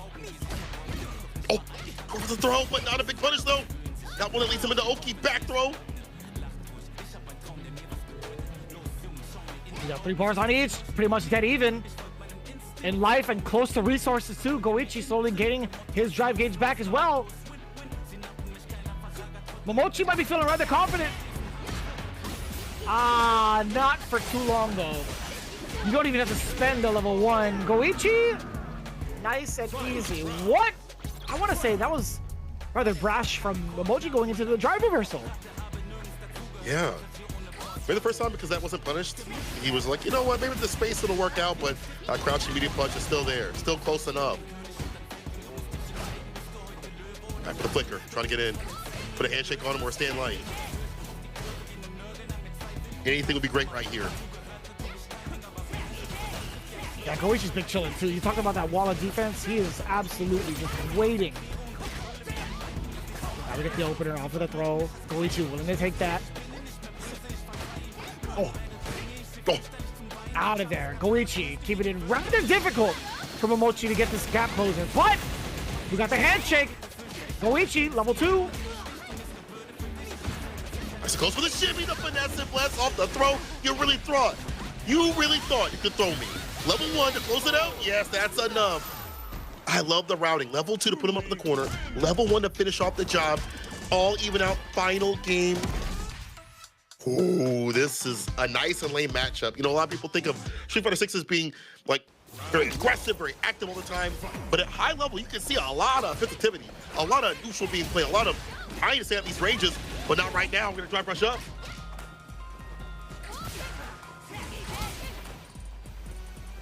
I like this. He's backing away, using the rest of that screen space, as Goichi has been throughout this entire set. A rather offensive Momochi now, coming in with some of these drive rush cancels. Spinning bird kick 2 times over. Checking the movement as well as Goichi. Backing away, letting the fireballs do the talking to kind of reset against Momochi. Flicker's not going to be effective if Goichi's going to be running away all the time, right? So, actually manages to get one charged up. Is Momochi. Parry though. I like that from Momochi again. Parry. But the dash up right there, right after. Check the challenger. Off the crouching light kick. Ends it with the Oni legs. Back though. No. See what I got. He holds tight. Momochi with not a lot of health to give. The overhead lands. Preparing the fireballs on the side of Goichi. Walk up though. We tech that though. Oh my God. What good defense right here from the side of Momochi. Trying to put him back up in the corner. Oh, good call out too. He is playing so patient and it is rewarding him greatly. By the way, I don't think that was a 2-hit combo. I don't think it was like a counter hit, but yeah, stand jab into low medium kick. I think that just hit raw both. Take that. Set point, Goichi. A lot of more to give right now. Finds with the forward medium punch to start things off. Spinning bird kick, spinning that drive gauge right now to put him up in the corner. Get close to that level 3 sort of scenario. Looking for the anti-air, a little bit too shallow. He's been so good about using the screen space to back off and then go in when it's on his terms. However, the crouching medium punch catches him low, trying to walk back. Level 3 from this side of Momochi, spinning all the bar right now. Kill the drive gauge, trying to kill the character. I get it. Try to equalize. How do you get rid of the rest of it? That's a big chunk off the forward heavy punch. Yeah, Goichi, he had to perfect parry or else he would have been dry, which he does. Sorry, which he does not. Now he is going to be in a very rough spot with this burnout. This is great for Momochi. Hella damage incoming. Not going to be... Yeah, well, he's not going to be worried about that. Just use the rest of that drive gauge. Build himself a bar afterwards. Match point for both. Final round. The big opener now for Goichi. Being the aggressor, changing up the pace. I like this towards the end. Another throw. Momochi, don't take all of it. It's not even loop real with her. Just have the real sort of throw loops like other characters do. Nice check. Counter with the flicker, backing him off again. That's what Goichi wants. He doesn't mind backing off like this. He's got fireballs, he's got buttons if you encroach in that space with the stand light, the forward medium punch as well. He might just even drive rush crouching, medium kick you. See Momochi not trying to get opened up. Air legs does hit. Oh yeah, crouch fears, OD. When you see an OD fireball, you eating bear damage right now. Jump medium fierce, level 3, Sultan. Goichi. This man is an iron moving wall. It's a one-touch scenario. One hit is all he needs. You can't charge up that fierce. You really thought? They suck at 3. It is Goichi with the fireball, with the perfect defense and great offense and a switch up in momentum, enough to take down Momochi. The story of today has been DetonatioN. Focus on the characters that have taken you to comfortability for success. That has been an insane day of play right now. DetonatioN taking it. Goichi sealing the 40 points. What do you mean? Wild. My man, Goichi. Chat was right. Goichi. He is a monster when it comes to setting the pace. He is an absolute unit when it comes to being mad annoying. But all jokes aside, that pacing that he sets against Ed, it's necessary. It is absolutely necessary. And what Chun-Li needs to do in the matchup, she can excel at it. Her walk speed allows her to do so. Her fireballs allow her to do so as well. And also, if they do encroach in that space, she does have a lot of limbs to throw out of stop signs to take all the pacing back. It's so difficult. It really is so difficult to play consistently against Chun-Li's, man. Especially like Momochi's Ed. Like, I feel like the way he takes space is so strong. The buttons he's using too as well. As you see, he found some good jumpers to the fireballs. But the fact that Goichi would willingly walk away towards the corner against a character that has such good neutral, that has so many good tools against your fireballs with the flickers. When we saw a perfect parry in a drive rush jab, he'd be in a range where if it was perfect parry, the drive rush wouldn't reach because Ed's drive rush is a little bit on the shorter side of things. And then after all that lane play, he put foot to pedal and got aggressive. Drive rush crouching. Medium kick to start things off. Way more aggressive. He set the pace so he could play at whatever pace that he wanted. 40 points. DetonatioN FocusMe. Listen, my pick out the window. Y'all's pick out the window. 40 points for DetonatioN FocusMe over Zeta, one of the most marquee teams. What are we saying here? Street Fighter League is... Come on now. Let's be so real. Who could have called this? Who? Not me. Actually, production did. Oh, you did? Yeah, I called it afterwards. Well, to be fair, the producer was like, our producer always asks us, like, what our predictions are. We had, Senkola and I had the same predictions. When I found out we had the same predictions, I said, you know what? I'm going to switch it. I don't like that. I don't like it if it's the same. So I said, DetonatioN FocusMe over Zeta. Like, if I had to change one, I said DetonatioN FocusMe over Zeta. So I'll take that. Okay. I'll definitely take that. All right. I'll give you points for that. Damn, 40 points, though? 40 points? DetonatioN, a team that usually on a lower run in terms of, like, especially starting off, they usually start off super slow. Despite having a toolkit of characters and stuff like that we talk about, they usually start off very, very slow. They have to claw their way back up. Incredible. 40 points. Hikaru being on the team or not, I'm going to be so real with y'all. I think it would have been 30-10 if Hikaru was on there, or maybe even 40-0, despite the fact they just playing too hot, bro. They just playing way too hot. even in matchups where it should have like benefited them, right? Like I mean, Hikaru on paper has been doing a great job against Zangief's. He got read like a book towards the end by Itabashi. Same with Higuchi, right? Like Higuchi was doing well, at least in the beginning, against John Takeuchi's Jamie. Got blown up afterwards. So it's like, what's happening in the water for the two H's, right? I don't know. I like seeing this though. I like seeing, oh man, this match was bad, but I got something for him. If I see him in these streets, I got something for him. I like the energy. Now, we get the interview for, at least we got the interview for him. He didn't play, but he said offline is a really great place. Seems like it's a great day for our fans. I bet see your team get 40 points off the rip. Our leader made the atmosphere, the fans made the atmosphere, and it's all thanks to them. Ida-san said, I really don't remember my game. I had the flow at the end of the game. My man was so in the zone. He said, I remember the beatdown I gave him. It just escapes me. Yeah, crazy. Dude, it's like it's just another day. Like I'm a grappler. Like at the end of the day, I'm gonna get these scoops. He's chilling, right? What is I also gotta say, I know it looked like we had a timeout earlier from Goichi, but it was actually a tech check because they had to switch characters, so they had to make sure the lag. I guess they wanted to make sure like it was a character change lag check, if you will. But okay. I'm glad Higuchi took the time out to converse with Itabashi Zangief to get himself ready for that final match too. So,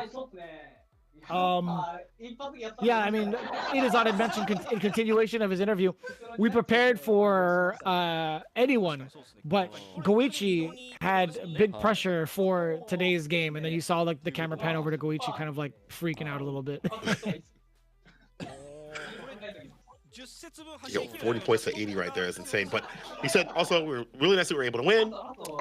You know, even though they weren't going to lose, it was going to be tied up if they did lose right there.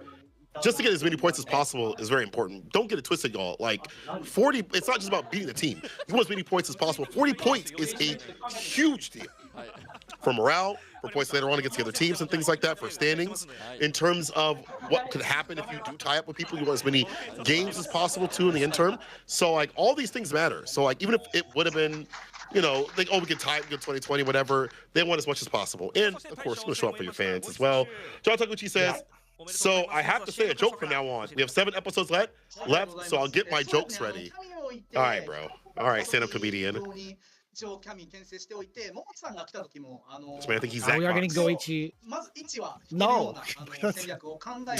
I hope not.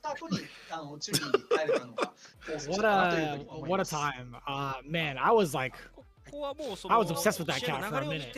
He's pretty funny. But anyways, Goichi getting his interview ready as well. John Takeuchi beforehand, though, very impressed with his development of both Rashid and Jamie. One of the guys in chat was saying, like, you know, he still keeps up that Jamie within top 500. But I mean, when you have access between like a knife and a gun, contextually, John knows how to utilize both of them regardless, right? So he makes both of them look rather deadly, and I do appreciate that a lot from a player like him.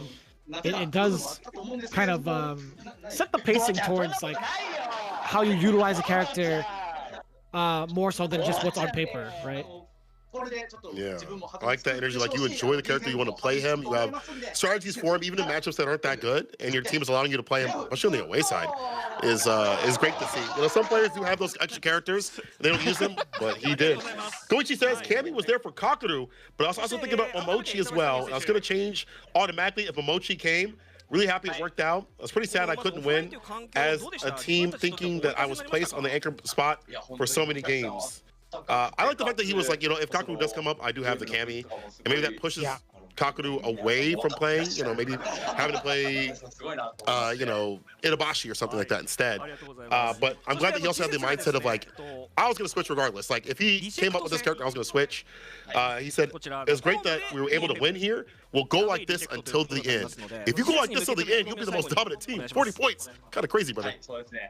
Hey, I'm all for it, man. Detonation FocusMe needs their time in the spotlight more than ever. Like they've been coming in trying to take it all for a long time, right? We still talk about Itabashi having his first season win of Street Fighter League, and since then it hasn't really been the same. But I mean, Detonation FocusMe, always the top contender, did pretty well last season. I want to see how far they get during this one as well. I'd love to see it. Love the shakeups already that's happening in Street Fighter League, man. Everyone saying, oh, yeah, this team's going to win, this team's going to win. It's going to be easy Street, but it's never like that. It's gotten more and more where you cannot call to flip that coin. One little addendum, Ida-san says, it's nice to be able to talk like this after a match, so we'd like to win the next match as well.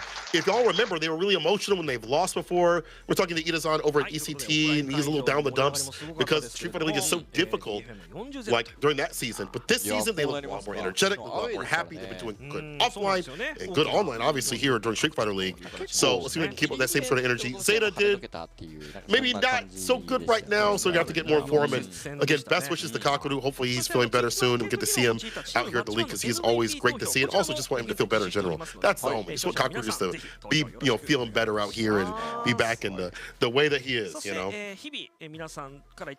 Truly, yeah, whatever he's got going on, I hope it does work out. We'll make sure to, I guess, if any sort of developments happen, always a kind of retweet or whatever on socials, right? But I'm sure he is on the road to recovery, whatever he is going through right now. But in the realm of Street Fighter League, you guys can keep along with the pace over at Capcom_esports. We're going to be doing that for a long, long time, especially today. Right, we have our second match coming up real soon. FUKUSHIMA Ibushigin versus HIROSHIMA Team Ikaza. Before we get to that, we obviously have to thank the sponsors that have been throwing on every single season, but this one specifically being brought to you by Galeria. Galeria has actually been doing like a great job of sponsoring a lot of these events offline in Japan specifically. I'm staring at one of the PC towers right now in the venue that I'm at. So, big shout out to Galeria being a huge pivotal part of not just Street Fighter League Japan, but also a lot of the Japanese events in esports. Something for supporting fighting games like this so continuously. It's good to see more of these sponsors coming out here, knowing how cool we are and what we do, and that's what's cool. Tokyo Game Show is happening this week, and there's going to be some announcements we'll be talking about soon, in terms of Sea Viper and things like that, showcasing and showing up. And of course, Suzuki will have their bike out there, and I still have not gotten a picture with that bike. I'm not even like a jury fan, but everyone, it's like a rite of passage if you go to an event. The bike is there, you get a picture, you get in line. I still haven't done it, I still need to do it. But y'all can do that if you're at Tokyo Game Show or if you see it at the appropriate events. Maybe it'll be at Capcom Cup, I would assume it will be, but hopefully. But either way, shouts out to all the sponsors, shouts out to all of you. We're gonna have one more match, or two more matches, excuse me, coming up. FUKUSHIMA Ibushigin going up against HIROSHIMA Team Ikaza. After this break, don't go nowhere. それでは一旦失礼いたします。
Red Bull gives you wings.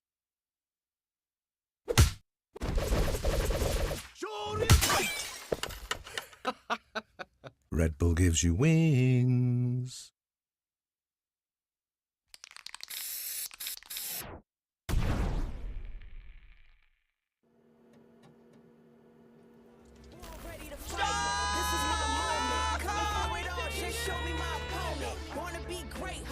In the making, and this is mine for the taking. Cause I got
任務は遂行する。この守りを崩せるか。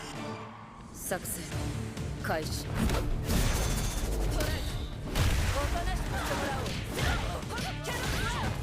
覚悟はいいか。来た。スタートだ。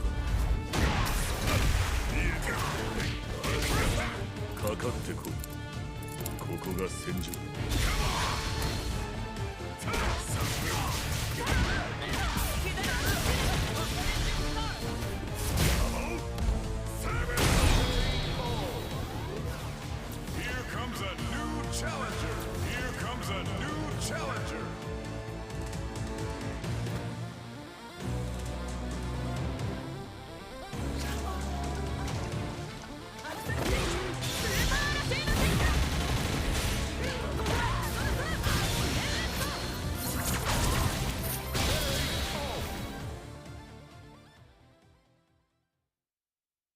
大カプコン展、ついに東京で開催。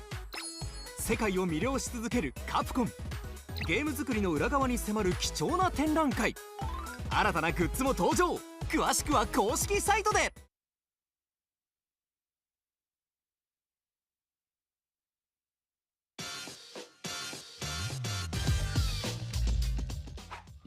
ラッシュ超見てるから、ラッシュ弱にめっちゃ通るはず。ちょっときついと思ってるなら、嵐気味でいいと思う、俺は。嵐気味で、延長戦チームマッチマン。よっ、うえ、そう、それ。フォーカスミさんまず返されたとなると恥。そう。それだよ、それ。いいですやっぱ。確かに。ここでヒット。さあ次が難しい。うえ、ナイス。そこいったフィーバーデックキいいよ。ナイス。いいよ。これもリーチじゃね？あ、だったら。いい。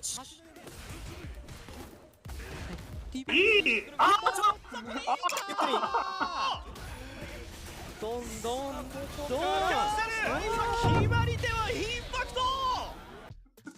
ナイス。いや、かなり緊張します。いや、ありがとうございます。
right into the next matchup. Here we go. FUKUSHIMA Ibushigin versus HIROSHIMA Team Ikaza.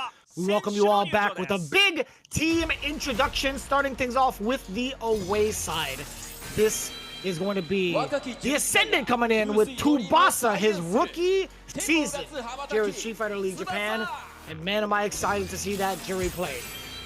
Followed up by not just a Fire Master. My man is the Yoga Master. Put some respect on it. It's Torimeshi coming in. Followed by the Explosive Fist coming in from Johnny, which is rather interesting to say because he's been quite the dancer with Manon lately. Maybe we'll see the Marisa. All led by the unyielding spirit, captain of Fukushima, Ibushigin, Yanai. A very explosive team. Looking at their current character diversity, it's been very unexpected to see how they've approached each and every one of these matchups, but they're in actually a pretty good position points-wise, so very excited to see who they have in their roster, at least for the away order. I'm excited to see what the home side is going to be saying against them and their team order, the positioning of their characters and players, because this is HIROSHIMA Team Itsuka. The Dark Horse no longer, the light has been shining on them as well, as they have been significantly getting stronger and stronger and more out here in terms of, oh man, this team's coming up, we got to fight it out. So we're going to be going through Aqua Hibiki, Akira, and Adeli. HIROSHIMA Team Itsuka is on the home side. Let's take a closer look, a further look at these cats. Starting off is going to be Young Man sees the future. Adeli, who has been one of the most confident players I have seen at such a young age. It must be something in the water. I don't know what it is, but it's working out for him on that end. The lightning fast speed star himself, Akira, on the Scammy Cammy. And I'll tell you one thing, you better be ready for his momentum because he is hard to stop. After that's going to be the grappler instinct. Don't want to hit those command grabs continuously. It's Hibiki on the Lily. That man always has the Mexican Typhoon at the ready.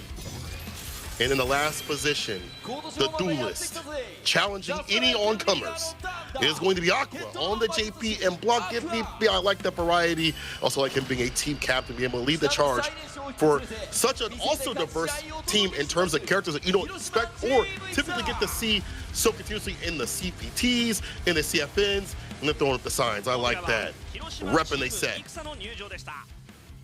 Damn. They're just throwing out the signs, huh? That's how they feel today? Alright, so this is where it gets kind of dicey for me, man. FUKUSHIMA Ibushigin have been doing pretty okay these last couple of days. I'm more so concerned with what character is going to be on the plate for the roster, right? Let's take a look. FUKUSHIMA Ibushigin, they had 30 points in day 2. They had 10 points in day 1, so right in the middle, smack dab, really. This is what I was talking about. Johnny coming in with the Marisa. It's about time. I've been looking forward to this because the last time we saw him play, I do believe he was playing the Manon, especially in day 2. We felt the Itabashi Zangief, which wasn't too bad, actually. It wasn't too big of a blowout, in my opinion. And then, yeah, I think that was his only first time playing throughout the season in day 1. He was in the backseat. But Tsubasa with the jury, I'm rather excited to see him kind of like step up to the plate, right? Tsubasa's had both jury and Mai, hasn't had the success he's been looking for in his rookie season, right? He hasn't won a game yet, if I'm not mistaken. He had actually gotten blown out in day 1 by TS against jury, which was phenomenal, by the way. I'm not going to take it away from TS because I think he did a phenomenal job of adjusting from season to season. Let me see. Oh, so Adeli is going to be the one stepping up to the plate against Marisa versus Johnny. Now we get to talk about rookie versus the veteran. So Adeli, he's been playing N, right? He actually smoked Tokido in game number 2 these last few weeks, actually the last couple of weeks ago. Against the reject team. Looking at the way he's been playing right now, he's been doing phenomenally, right? He was in the anchor spot against Goichi in week number 1. It was rather close, right? But he led the charge pretty well, right? He ended up winning the 3-2 overall, if I'm not mistaken. So I'm excited to see this one. Yeah, I mean, like we talked about it before, like Tokido, like when he came up, like he knew the matchup. He has Ed on his team, but the player to player, like like confidence. So walk up confidence, walk up jabs and busts and things like that. The structuring. It's not that it's like he's so different than other Ed players. It's just that he has confidence, decision making. It doesn't feel like he's like, oh, if this doesn't work, I'm gonna stop doing this or whatever. He just has that young man energy we see with a lot of players like Blas and even like Takeuchi and things like that, where they're just like, I will use my game plan and not trust in it. You know what I'm saying? Like he believes in his game plan, he believes in his play, and to have him go up in the anchor position, him win, and then go up against Okito and then win. That's a lot. I like him coming up right now to lead the charge. It's cool to see that he has already adapted to Street Fighter League and the stress out here and been absolutely fine. You know, I love seeing that. He also comes up against Marisa because I think this is a fine matchup for Ed. Obviously, you wouldn't want to put him against Torimeshi, which we'll talk about Torimeshi being in anchor position a little bit later on. Assume Akira goes up against that. But I do like the pick right here. I do like him coming up nice and early as a momentum thing and a character selection thing. I can agree with that. I don't like the space that Marisa has to contest against Ed, but I think it's a little bit easier in comparison to like Manon, right? I think. Well, actually, no. Am I tripping? I might be eating my words there. If I'm like really recollecting the data between like Manon and Ed, and then like Marisa and Ed, I feel like Marisa and Ed is not too common. Both are two very uncommon matchups, actually. Yeah, that's kind of hard. Yeah, like, it's hard to see him. Johnny's in a really weird spot, no? Like Marisa and Manon. Yeah, it's difficult because I feel like, okay, so like if you whipped out the Manon, I think your whip punish game gets a little bit better, your walk speed's better, your backdash is good to avoid, but your reward is worse. Then you pick Marisa, your reward is great, but landing those hits is significantly harder unless like Gladius is able to hit at some tips, heavy kick, but even then, again, those are buttons that are going to expose you, or especially going to expose you to stand medium kick and crash medium kick whip punish. So like Ed coming up, I feel like does well against both in different regards. So this is hard for Johnny, you know. But again, hey, maybe it'll be like DetonatioN, where what's on paper, what's difficult, doesn't always happen in the match. We'll have to see. We don't get to see these matchups too often. Yeah. I kind of disagree a little slightly. I think Marisa does a pretty great job of like whip punishing and also from further ranges in comparison. But I think one of the biggest outliers that Marisa does have is being able to Superman punch past the flicker if called right. You know, that's a pretty significant deal. And that too, man, still getting blown up for it though. Johnny already at the deficit. Oh, I can see that. Superman punch ever cut through the fireballs.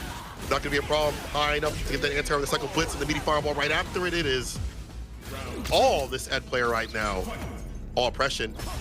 He's had some of the better -4 punishes and up. That crouching light kick. Oy. So I'm talking about hard to play the Gladius.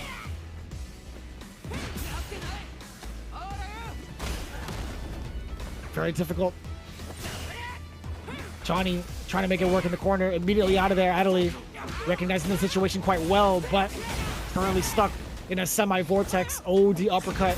Bringing out, finding success. The whiff punish game. Johnny going at a normal where he shouldn't. A lot of recovery on that. Oh man, is holding space perfectly. One more hit to level 3 will be the victory. Just a matter of what he wants. Even swing out these heavies, it's dangerous. All right, Yell parry, so it wasn't in throw range. With the strike instead. Back with drive gauge. Drive rush initiates. The low. Need to block it out. He's trying to go for the throw. It's going up to level 3. Give me that drive gauge. Oh. Kiss the fist. This is huge. You tried to fake him out, crouch medium punch, whiffs in the Dead of Night into a DI. Adley 100,000% ready for that. Does get the back roll. What a reaction to, like, holding your nerves in that moment and then reacting to the DI appropriately. Adley, kind of a gamer on that one. That was sick. This man, I'm sure he has stress in his mind, but the way he plays, you don't see it. The walk-up throw against the whip butt right after it gets at the eye. That was smart stuff. Perfect parry, gets a back throw. Usually people just let them land and they try to take a butt right after. Oh yeah, countering combo right after. Sets up for success. That could have been the finish, I feel, in the DRC, but now Johnny run away with the command grab, down on some dirt. Try for step fears. Knockdown.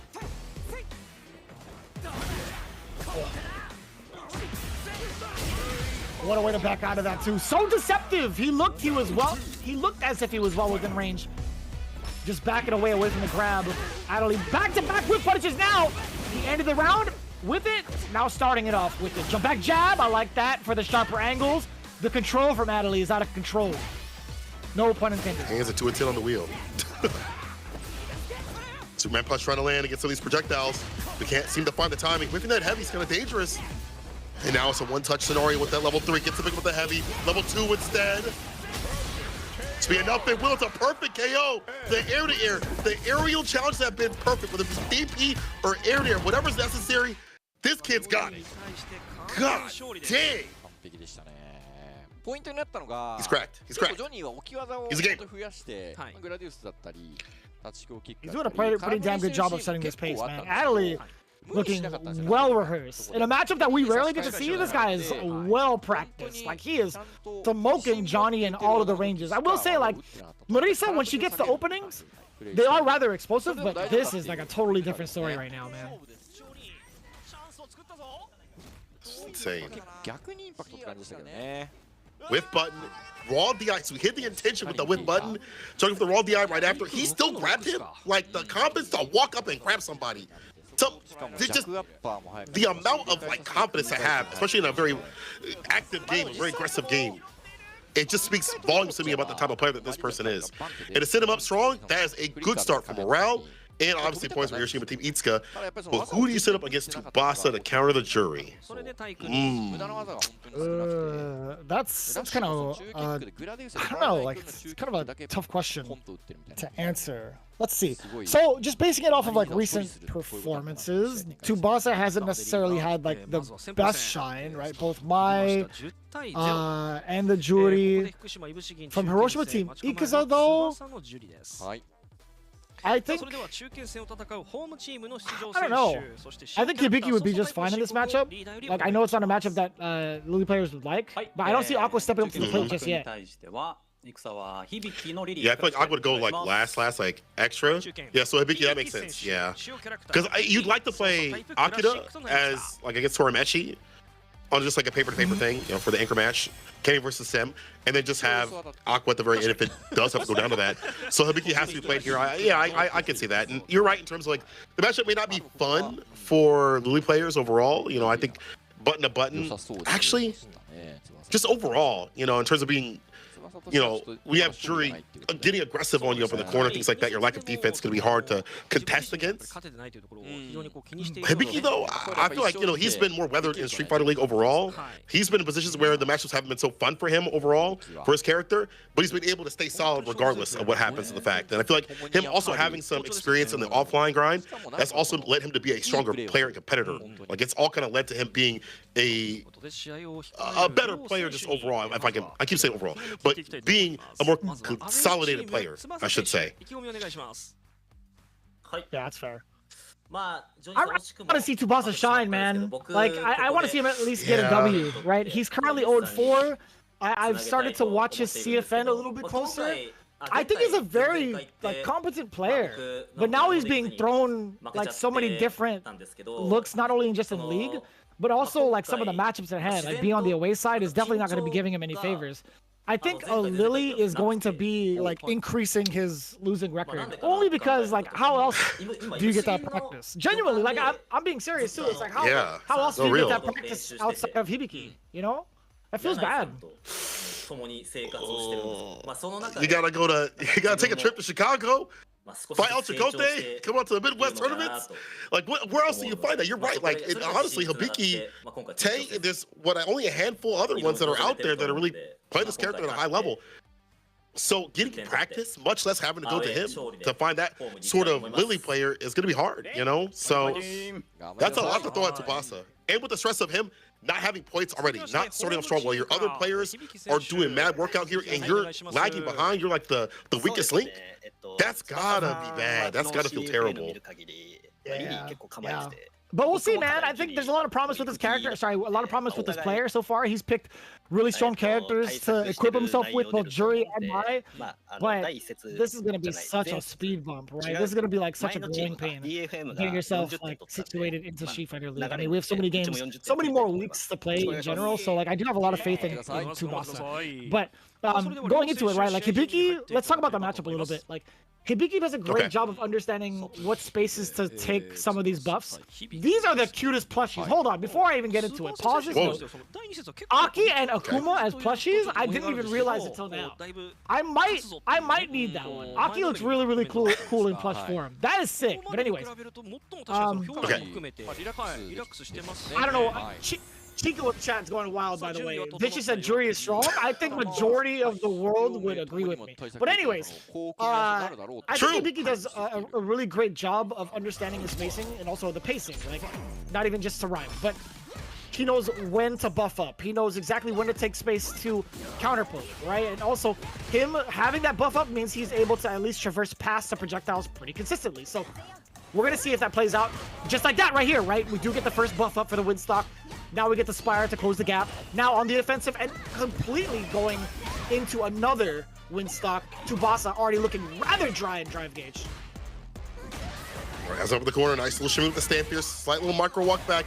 Gets fixation because he had the Fuajin, stocks up once again, gets 2 on the menu, and up at the corner, things get way worse, but that's when we see the perfect parry come through. And goes over the fireball, the Spire with the empty resets with the crouch fierce, trying to go for the throw. Nothing at all though, but I do like the way that Hibiki is fighting back, not getting a ton of damage off, but he's keeping his space with the crouch fierce. And again. Uh-oh. Damn! Big.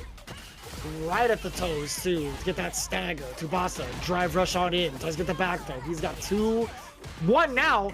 Fireball to kind of work with the reversal, and it was a counter hit. Hibiki taking the sip, he already knew. It's a nice gap, brother. Hold this command grab. The forward fierce, the wild horn, catching, covers in time. We get the command grab off, that's fine though. Combo level 1, take it towards the corner. Get a dash up drive rush after this. Dash, drive rush, stand medium. Yeah, for the corner. Oh, I was gonna say the deep, he calls out. Wow, I don't know what that was, but he got the level 1 out. That was kind of sick. Okay, Tsubasa, rather expensive and rather flashy, but effective. That was kind of sick. Sweet. Oh, come on, son. Oh, DDP? Yeah, disrespect him back. Tsubasa. He's tying it up in game 1. Rather competitive. Drive rush avoids the throw, but not the throw, or avoids the overhead, but not the throw, excuse me. Has up in the corner, crouch fierce, a bit faster on the draw.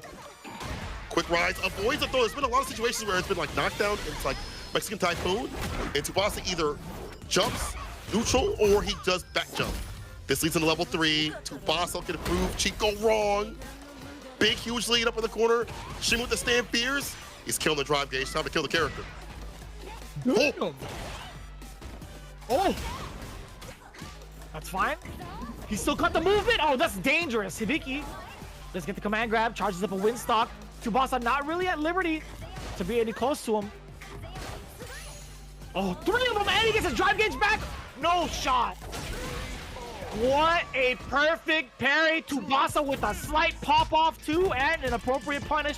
I like this start for Tsubasa. Finally on the board this season, getting his first W in Street Fighter League. That's gotta feel good. As bad as it was feeling before, but that only emboldened him. Perfectly done with the matchup now. She will get that perfect parry and the proper punish right after. Well done. Now making him waste a lot of bar, but Hibiki does achieve the objective of putting him in the corner. Cross-cut DP can't leave for free. I like the little OS right there after the throw. Delay. Trying for the wild horn to catch something, but nothing doing. Stocks up with the watch and stand medium. 4 medium punch right after. That's plus. What are we doing? Trying to leave that way. Oh, gonna block in time. Yes, Hibiki not taking any action outside of that. Drive rush now. Gonna be a big punish counter. And you saw the reversal. You heard the reversal parry rather from Tsubasa getting blown up sky high by Hibiki. Reversal, too fraught to do too much else for like a punish. Nice and close for the Mexican Typhoon once again. stocks up. As you mentioned, Hibiki's so good about knowing when to stock up and when to go for that Oki. That's like the hallmark of like a really good Lily player. Goes for the low. Counter spire once again. The ODDP, that one was not real. You saw the punish counter. Raw sweep off the feet, gets a knockdown. No back throw though. Does it again. The remix.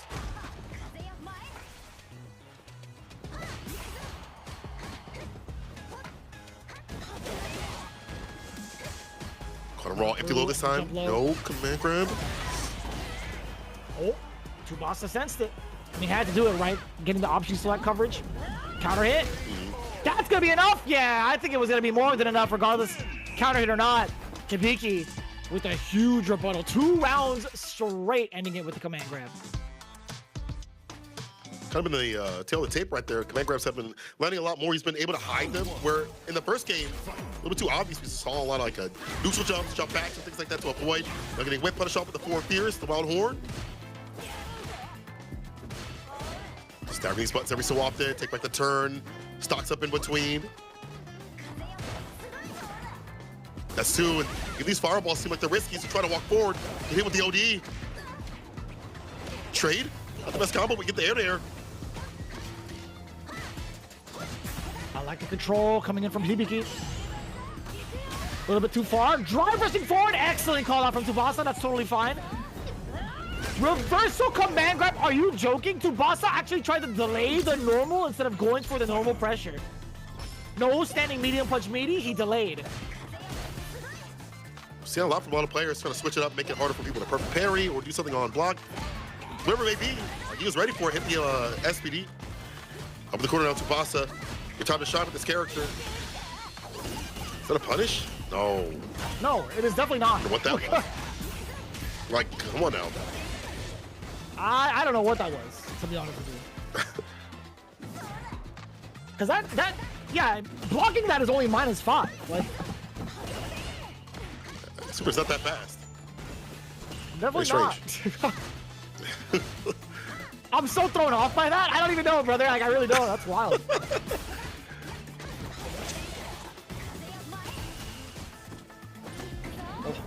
No shot.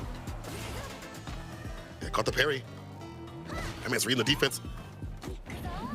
Dash up command grab again. Oh, Biki. This guy's Oh cold. my lord. How many times has he thrown him with a command grab? Especially the last couple of games, right? Like, way too many. In a counter. Man. Oh, was that? Sorry, was that heavy wind stock? I thought that was regular wind stock. I thought it was OD for some reason. I don't even know why I misread it, but it's -8. Yeah, that's okay. So if it's -8, then that's a different story. Level 1 starting at 7 frames is fine, but I think maybe it was too far, perhaps. I think it was more so too far. Okay. So like the right idea is just the wrong distance on it. Okay. Which I guess it makes sense. You want the corner push outside you want to get the distance outside the corner, excuse me. So level 1 is like a rebuttal for that, but very risky though if you miss time it as we see. But either way, I don't think it would matter too much. You know, you see Hibiki land these command grabs continuously. Starts off strong with the normals and then able to layer in the command grabs, the typical grappler style you would expect from a high-level player like him. And Dashin got another command grab. Hibiki securing more points, 20 points in total. They wanted to get the 40. They might get it here. We'll see. Torimeshi having to do something for his team. That's significant. That is to stay in, at least get the extra game.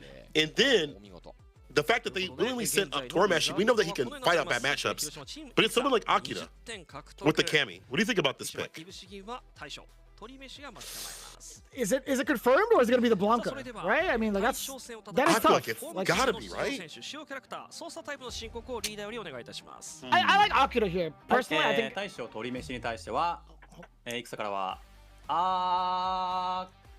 クアのブランカでいきます。お願いします。 Yes, dude, come on, man. I don't even know if he wanted to throw himself out there. He was like, it could be Aqua, Akira. Like that's. Come on, son. I honestly thought it was gonna be Akira. I thought it was gonna be Kami versus Dalsim. Yeah. Blanca's fine. I think Blanca does rather well in this matchup. I think he's totally fine with this, but yeah, I'm still taking it back. My man Aqua, I really don't even know if he wanted to step up to the plate for this one.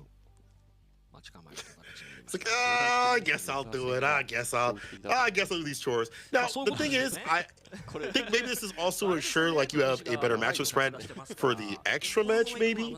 You know, Bison does well against Blanca, I think, and I think he does very well against JP. So maybe that's they're looking forward to just in case they're covering all their bases. As you mentioned, Blanca's not that bad against him. You know, there's many ways to check and challenge the aerial approach, back medium kick, heavy kick, which has such a big hitbox on that thing. He's got many ways to hit him with the up balls and things like that. Air ball, excuse me. I almost said the wrong way of saying that. There's also many ways of challenging like stand medium and crouching medium punch. I didn't get that on my lexicon. I got it. Thank you. But, you know, if you try to go for like stand medium punch or crouching medium punch, air block ball will catch that. So it's like Cammy. So it's similar to Cammy where you have like a dive kick opportunity that blows it up. So I can see why Blanca is still a good pick. And this isn't too bad, though. So either way, they're sitting pretty. We'll see what Torimeshi does, though. I wonder if they're expecting this to happen. I'm sure he was expecting like one of the two of those characters, right? But Torimeshi giving the explanation, and like, funny enough, I wouldn't even mind if Adley stepped up to the plate on this one. Like, I mean, before everything was said and done, like before they established Adley going up first or whatever, I actually would have loved to see Adley versus Torimeshi personally. You know, I agree. I think he would have did fine. Even with the matchup not being so good for Ed, I don't think he cared about matchups the way he played. Like, he's a machine. He's like the new machine. So it'd be great to see him like in anchor position. But HIROSHIMA team, just overall, like this composition of just the players, what they've been doing, how they've been operating so far is, again, similar to Detonation of like, hey man, matchup or not, I'm worried about like the player to player more than the character to character, and even beyond that, the character is really good too. You know, as we mentioned, Blanca's good for this. But Torimeshi, if he's going up in anchor position, if any of the Sims go up in any of these games in anchor position, they're ready. As you mentioned, they're probably ready for whatever comes their way. They've probably been practicing against the Blancas, the JPs. If it comes down to it, I think it's just going to be Blanca. I don't think JP will probably come up. But Torimeshi says, wait a minute, hold on now. I didn't think I'd be facing Aqua. I was doing the Cammy matchups until last night, and this, he doesn't have a human heart? Okay, first of all, brother, that means. like, you should be happy it's not Cammy. It's still not that good, but it could be way worse. If anything, he has a heart for not doing that to you. Do you think that's something that Aqua had taken notice of? Like, if he's watching Torimeshi practice for Cammy all night on CFN, is he like taking the coach role and be like, you know what, I gotta call an audible, I gotta bench you this time, Akira, I gotta let you know that he's ready. You know, like I think as a good captain and the way how. So if you've ever watched Aqua stream before, he's very studious. He does a lot of the research and shows it off on stream, whether it's breaking down Street Fighter League, whether it's breaking down the character. In fact, he's also part coach to a lot of the players that are participating in the CPTs or even on the opposite end in Division S. So I think Aqua making, like, calling this audible is totally fair. Like, if he's gotten the right amount of like study done to see that Torimeshi's been only practicing against Cammys, then why not try to go for it? Yeah, I think it's fine. It's funny because I feel like it's such like I don't know, it's like an obvious thing, but if someone's like practicing for a character on their CFN and you see that, like, why not switch it up? It's like, okay, you're ready for this matchup. Whether it be good or bad, I don't care. We're gonna throw you a curveball. And at first, the three got a lot more time to grind it out. And Torimeshi was like, hey man, I didn't think I was gonna be facing this guy. Like, I didn't think he was pulling up to the play. I thought it was gonna be Akira. I thought it was going to be the Cammy matchup. And Aqua says we have a Blanca and Cammy with us, and Dalsum is coming in anchor. Is he joking? So he even points it out. He's like, bro, are you serious? Pulling up with this sim? Ibiki says, Aqua, you gotta beat that bird instantly. Tori is bird in Japanese. Ooh, the smack talk from Ibiki. Wow, wow, wow. What comes out of this? At least for now, if Aqua has it his way, we get 40 points. Starts strong with the jump in the sweep, and he's getting aggressive. Lacking things for Sim is the defense, and up in the corner is going to look devious. The back throw does land, though. No overhead. Yeah, this is the space that Aqua is going to need to encroach on, but Torimeshi is going to be taking the aggressor in so many different like spots, all right? So we'll see if he can kind of keep that up. After the fireball is definitely one of the main culprits. Trying to keep Blanca in check most of the time with some of the further limbs that he has, but Aqua slowly encroaching on that space as he's supposed to. Plus Frames taking a turn right after as well. Torimeshi trying to keep the beast away. Holds parry, the dash up, still gets the knee bombs right after. Aqua getting mad active. Lift off. Should be level 1 to kill it? Yes. Slight little pop-off right there. Aqua definitely well done in terms of character selection and the way he's operating. Able to find the proper jump-ins, the proper spacing, ways to deal with the fireballs, some of the sequencing for Torimeshi already. Taking more of a floaty approach is Torimeshi. Just check the drive rush in anticipation for Aqua's movement. OD up ball, get off of him. This is great for Aqua. Again, a lot of control coming in from his side. Nothing too wild just yet. Tick throw, yet again. Command dash forward. Now down below, OD into the lightning beast. Level 2 install. Does catch something from Torimeshi. That might have been movement. He's hella dead in just a bit. Little fella, come and help. You can't drive reversal against the Funko Pop. Aqua with a huge smile on his face too. Getting game number 1. Blanca Labubu just too strong. And you saw just a slight little happiness there from Aqua being like, yeah, man, keep doing that. I dare you. That's exactly what I want. Too far off the throw. We do get a punish counter though from the Torimeshi. The knockdown. The crouch beat a punch. Finds the mark. Take him towards the corner. Slide applied. Back medium kick. Flip out, but doesn't matter. He's still kind of where he doesn't want to be. He saw so much help in this corner. Perfect parry, able to recover after the heavy kick. Gets a back throw. Flip out. Electricity still hits.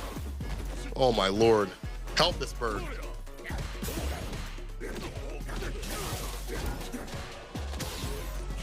Aqua is playing so sick. Yo! The early Katsuki medium punch catching the limb against Torimeshi as a counter hit. That was sick. Aqua's playing pretty damn sturdy.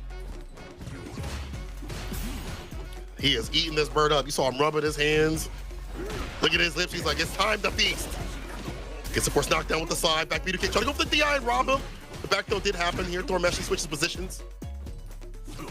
Backs up, gets some space, but there's always the threat of a Blanca ball. Amazon River run. The heavy kick can hit a limb. Or it's even a normal Blanca ball right there. Catching. Hits the heavy.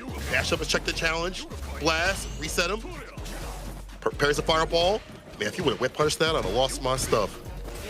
Dude, I would have left. I would have said good luck. You got the rest of it. Still got one more. It doesn't matter. I'm out of here. Yep. Now on the approach, Torimeshi trying to take the float approach as well. Down forward throw. Comet incoming. Careful now. That's fine. Off of the lights, level 3. Not quite gonna kill just yet. Aqua still has a chance. Also, if he activates Lightning Beast, could be a little bit problematic for Torimeshi. Don't let Blanca get this string. Yes, sir. A nice and easy. Yoga Fire. Aqua trying to take liberties with that Blanca ball. Not in this round. Yeah, too wrong with that Blanca ball. The fireball catching coming in. Yoga Flame, keep him out with the stand medium kick. We try rushing with the back medium kick, the divine kick, but nothing too much after it. But that's fine. Add up the damage, get that lead with this character, much as possible. Aqua running to a lot of buttons, but he knows if he gets that lightning beast on there, things will definitely switch up. Cross up, back medium kick, able to hit. There we go. Side switch. Oh. Gets the crouch medium kick as well. The pickup. The Blanca Labubu. Yeah. Man's a burnout. The impact. Oh. Yeah, he's hella dead. The multi-dashes on the way through. Level 1 on the way down. Bang! No, he dropped it! Oh, Torimeshi didn't take advantage of it. Oh, drive gauge now. Took over the DI. Got depleted. The anti-air's there. Yoga uppercut knocks him away. We see with this guy. It's Chip. This should be it. Of course, Torimeshi taking advantage of the big drop from Aqua that could have been successful into a 2-game scenario. Oh no. When the bird fights back. That is rough. Aqua forcing himself to take the time out. Torimeshi, he might be different, bro. Like he's gotten some big comebacks before and taking it all the way through. Like that was easily in Aqua's territory. Like there was no way he should have dropped that. The DI right after and the anti-airs that close, that comfortable to get a yoga uppercut. Like Sims anti-airs are better when they're predictive and you got the range to do so. Because they can get jumped in on. We've already seen that happen continuously with this character. But for him to run that in the corner and have the defensive mind to be like, this is still doable. Ooh. Yeah, that chip on the level 1, perfectly done. Yo, DetonatioN definitely different. This bird is definitely different, you know. But I do feel like if Aqua, you know, we did see like back meter kick in a DI. She tried to reset him and get the drive impact after that. Like, if he plays a little bit more stable, it might still be difficult for DetonatioN because that was down to the wire, down to like a few interactions that it was kind of Aqua's fault. You know, obviously DetonatioN did better to pick that up and take the W with it. And it's good for him to have that solidity in his mind when those wild moments are happening. But it wasn't. It was kind of a thrashing. I'm not gonna lie. In some of these scenarios, and if Aqua pulls back just a little bit and completes his combos, it might be going back to that business. Possibly. I mean, you saw the way that Aqua's been playing so far, man. He looked like he was about to cook up DetonatioN, the whole bird. It was about to be an episode of Hot Ones. 10 different wings, all types of flavors. Either way you spin it, it's fire. Like, I'm telling you, man, there was no reason for Aqua to have dropped that part of the set. But DetonatioN, if you give him a chance to cook, man, we've seen how he's played these last couple of CPTs. We've seen him play over at EWC. The longer the set goes on, the stronger he gets. And it sounds generic to say that, but like, DetonatioN is actually the definition of that statement. So giving him another chance at life is a mad scary ordeal. It's like the long sets actually benefit him. I think first to twos, for a lot of sim players, are probably not that fun because you want to get the data. But the more data that you have, the more you can structure your normals better, your fireballs better, your timing for your combos and things like that, the resets better. And it's just going to be better for him in some scenarios. Doc able to hit, caught the crouching medium punch that time. Not calling it the butts here from Aqua. Oh. See a lot more activity now from DetonatioN. Catching Aqua off guard a bunch on the way over. That's a whiff punish and a half. I like that. Limb to limb, fierce to fierce. It's with the heavy, takes a little bit of drive gauge right there. Coach up, fierce a trade combo. Oh my God, Aqua's so ready.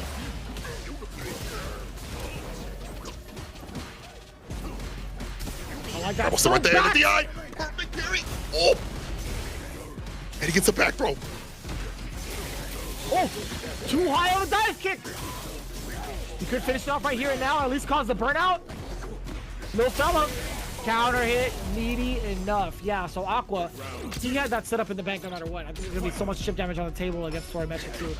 So let's work. The slide of the opener, overhead does get blocked, and drive reversal just to create that space. DetonatioN trying to get jumped in on. Aqua landing the first throw.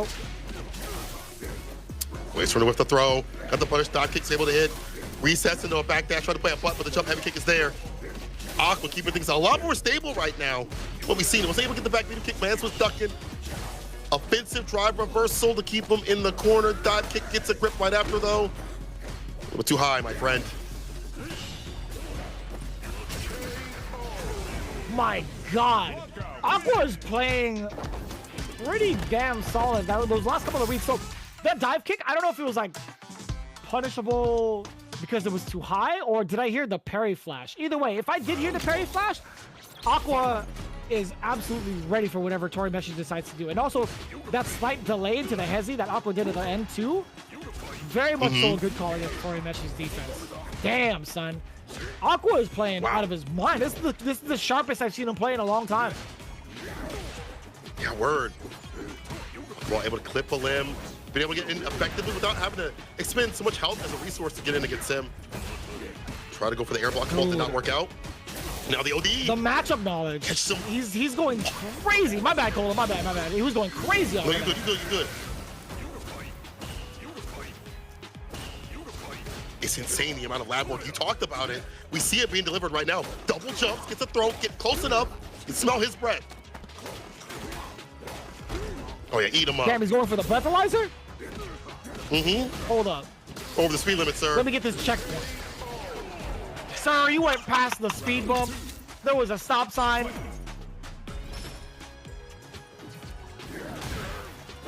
Oh, flying too high.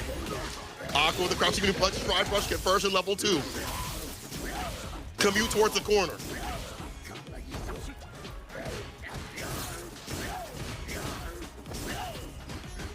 Oh, survivable. And what caused the drive gauge?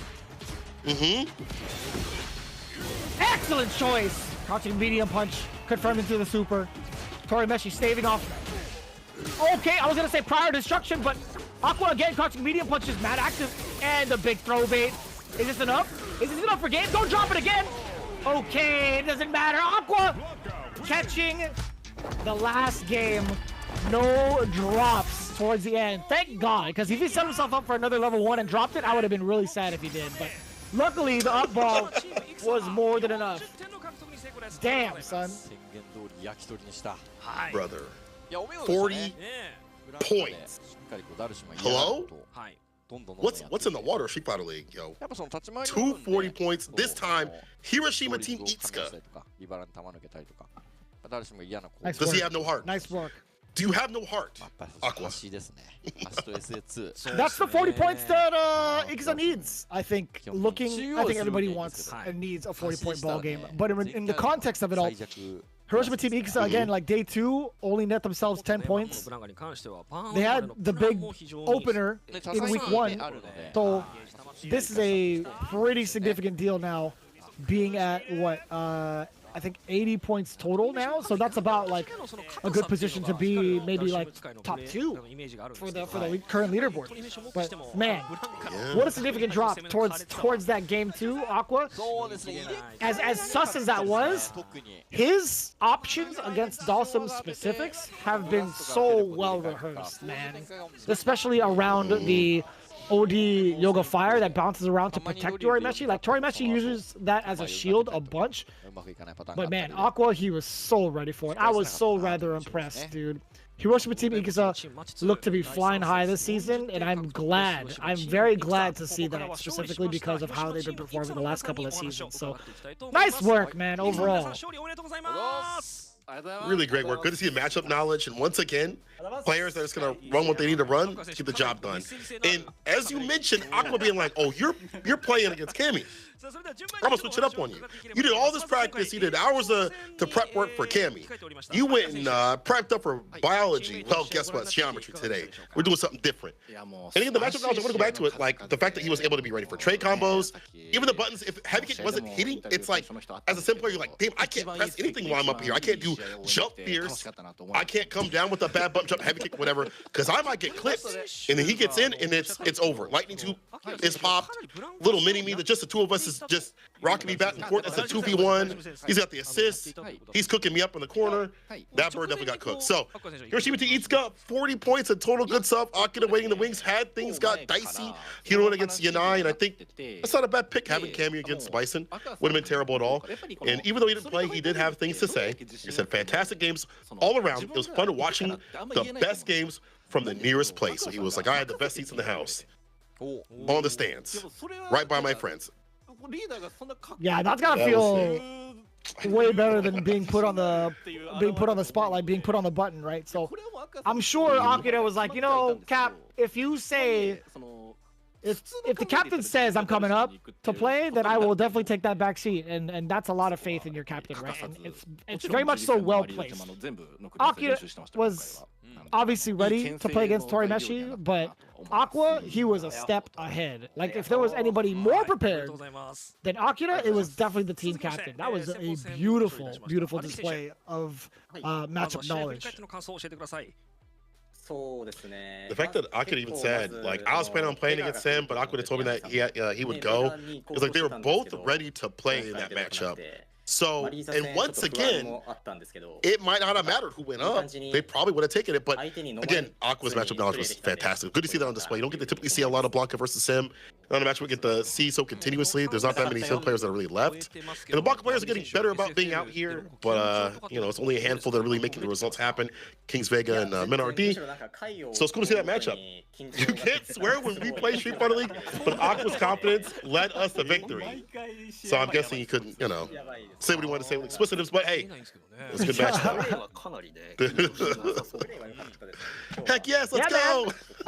Yeah, I would be popping off too. If I were on this team and I saw Aqua play in this exact fashion against Dawson specifically, I would have been going nuts. But oh yeah, it makes sense. If you're looking at it from the other side of the table, I think Torimeshi is way more versed for Cammy instead of Blanca, right? Not even just for like CFN wise. But like historically, when you look at the way he's been playing in the CPT against all the other camis, he has been so much more of a threat, right? We talk about the matchup on paper a bunch. Torimeshi has really broken the mold in like developing the matchup even further. So I think that was a good bet for Aqua to go up. Deli says it was a good game, but the more I win, the more I get nervous. You can't tell. Deli, you'll never watch this, but bro, you can't tell if you ever nervous. The way you play like everything is gonna happen. Like like you already are predestined to win. The way that he is walking forward, executing his sequences. There was a point where they drive rush after he did like back jump, the air to air, did the flicker right after. It's like he knows what's going to happen. It's almost like he's psychic. But it's cool that he like at least recognizes that he does have some nerves here and there. But again, I don't see it in the gameplay. Lily, that's Hibiki. He says, I was happy to take part in the 40 points. Really great episode for us overall. Well, I mean, this is a really, really good episode considering you have a second place so far relative to other teams. We'll see how things go down in the next match, but very, very good going in towards almost at least the second half of the season. I'm gonna double check actually. I'm curious as to where they are at in the rankings so far, right? Looking at the rest of the teams, I think they might have like 80 points to their name. I think what else? Like VARREL is 30, 10, and then okay, so everybody else is like actually rather close. Let's take a look at. Give me a second. I'll get into the rest of the interviews in just a bit. But DetonatioN FocusMe, right? They have 10 in week 1, 20 in week 2, so they're at 70. HIROSHIMA Team Ikaza is now in first place, actually. It depends on how VARREL and Reject perform today, but current standings before match 3, HIROSHIMA Team Ikaza in first place. Pardon me, I thought they were in second, but yeah, you're right. They are above Reject right now. We'll see how things go next match, but woof. 40-point ballers out here. We'll see if the next team gets it done. But go back to the interviews. Aqua says, I wasn't able to win until today for this season, but I was finally able to win. I did the same order last season, and that time I lost. But I was able to get revenge today. I'm so happy. Next up is VARREL, but we did a great game today, so if we keep it up, we could win the next episode as well. I love that energy. If you get a 40-point baller, you got to be sky-high morale. You know, not only just like, hey, our preparation worked out, our switching worked out, our captain saying, hey, I'll take the lead and take care of business. That worked out. That's got to feel super great. So when this next match, you know, for VARREL, they even though they haven't played today, good luck to them because this is a very emboldened team right now getting 40 points like this. Yeah, truly. So I'm just glad that they're getting this type of shift in momentum in comparison to last season, right? We didn't really get to see that much success early on, midway through, towards the end. Their spirits were high, but their points were not, to be quite honest. Different story this season, though. Looking rather clean under the guidance of Aqua. Very excited about that. With that in mind, our marquee matchup, and I really do mean that, coming up, match number 3, VARREL versus Reject, coming up real soon. But not before we say what's up and thank you to all the sponsors involved and all the people that have been putting this on together, and also everything that's going on these next couple of days, not just for Street Fighter League, but also in the realm of Capcom, the realm of Street Fighter, right? You can follow along over in Japan at Capcom_esports, or follow that hashtag for everything SFL related, or follow myself and _Senkola for all the latest and greatest news for the matchups ahead.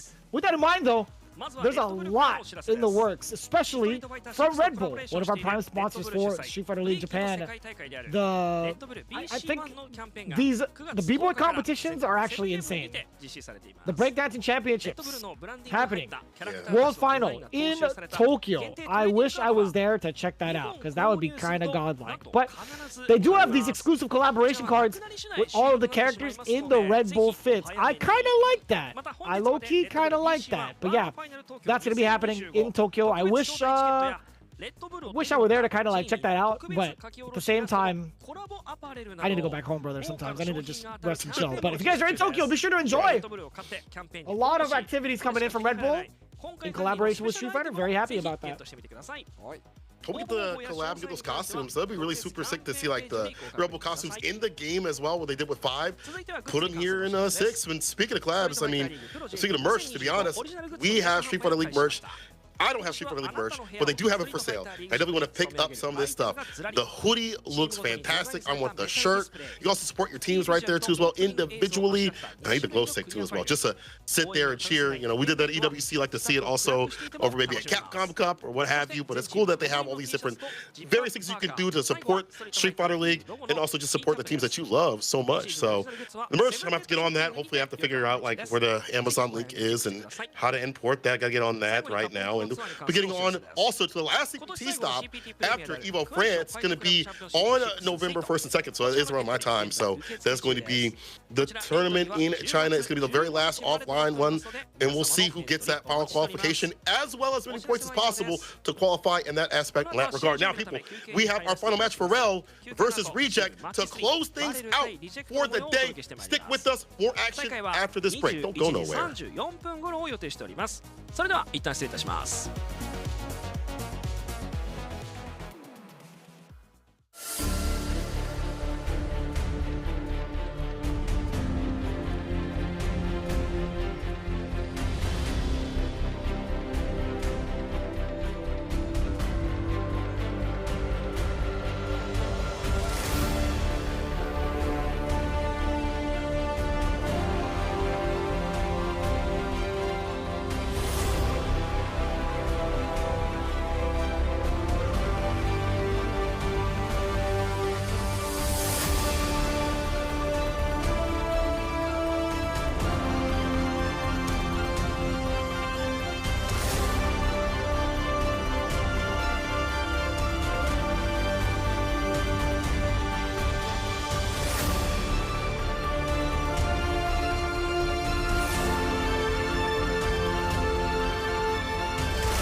Red Bull gives you wings.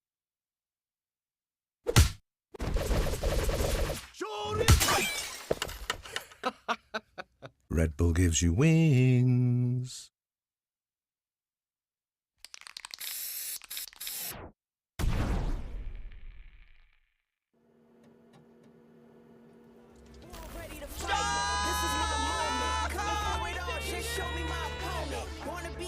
I'm a legend in the making, and this is mine for the taking. Cause I got what it takes. I'm not the one cause I'm no bricks.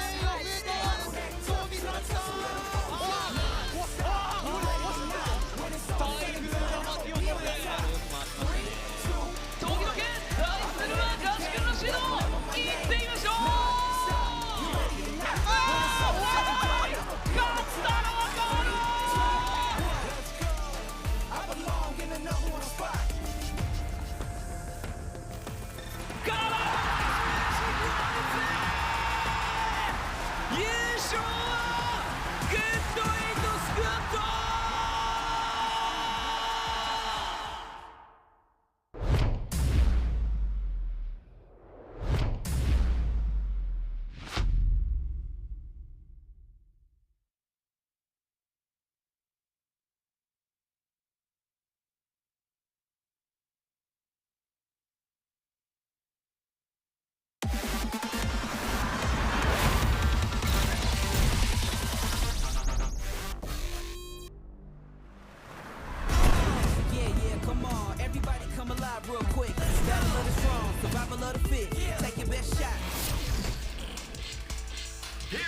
や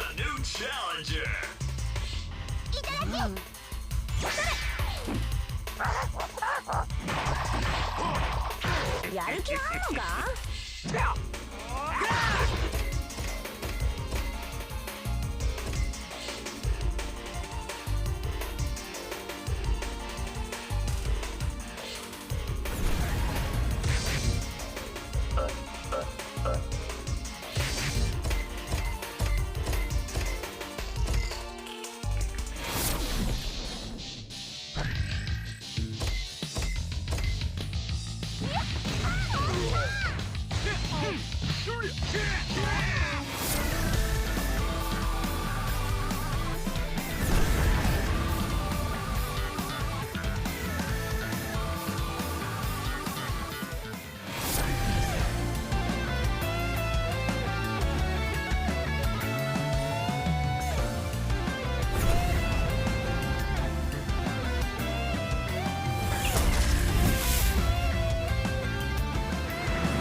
みんな見てる今の。やばい。さあレッシャー対アキラ。本日はい、当たり前。レッシャーはもう今差し返しの大気を狙っている。いい番ナックル。はい、オッケー。見えるわけね。ダウト。逆に。おお、マジか。かっこいい。ワンガード暴れ多いよ。ワンガード暴れね。ワンガード暴れ。パワーゲーザーであれば仕込みやすいので。うまい。いやいやいや、うまいけど。みんな見てる今の。臨戦時代にこんな人いた？いいね、いいね、いいね。咎めるように使っていきました。お、投げ抜けないから。どっちかだから。さっき OD ストライク打たれてるんですけどね。タッチジャッケ SH とかやることなくなってきてるなこれ。あとこれ誰壊すか。リゾット。さあここで歩いての後ろ投げ。もうインパクトでも耐えられないですからね。おい。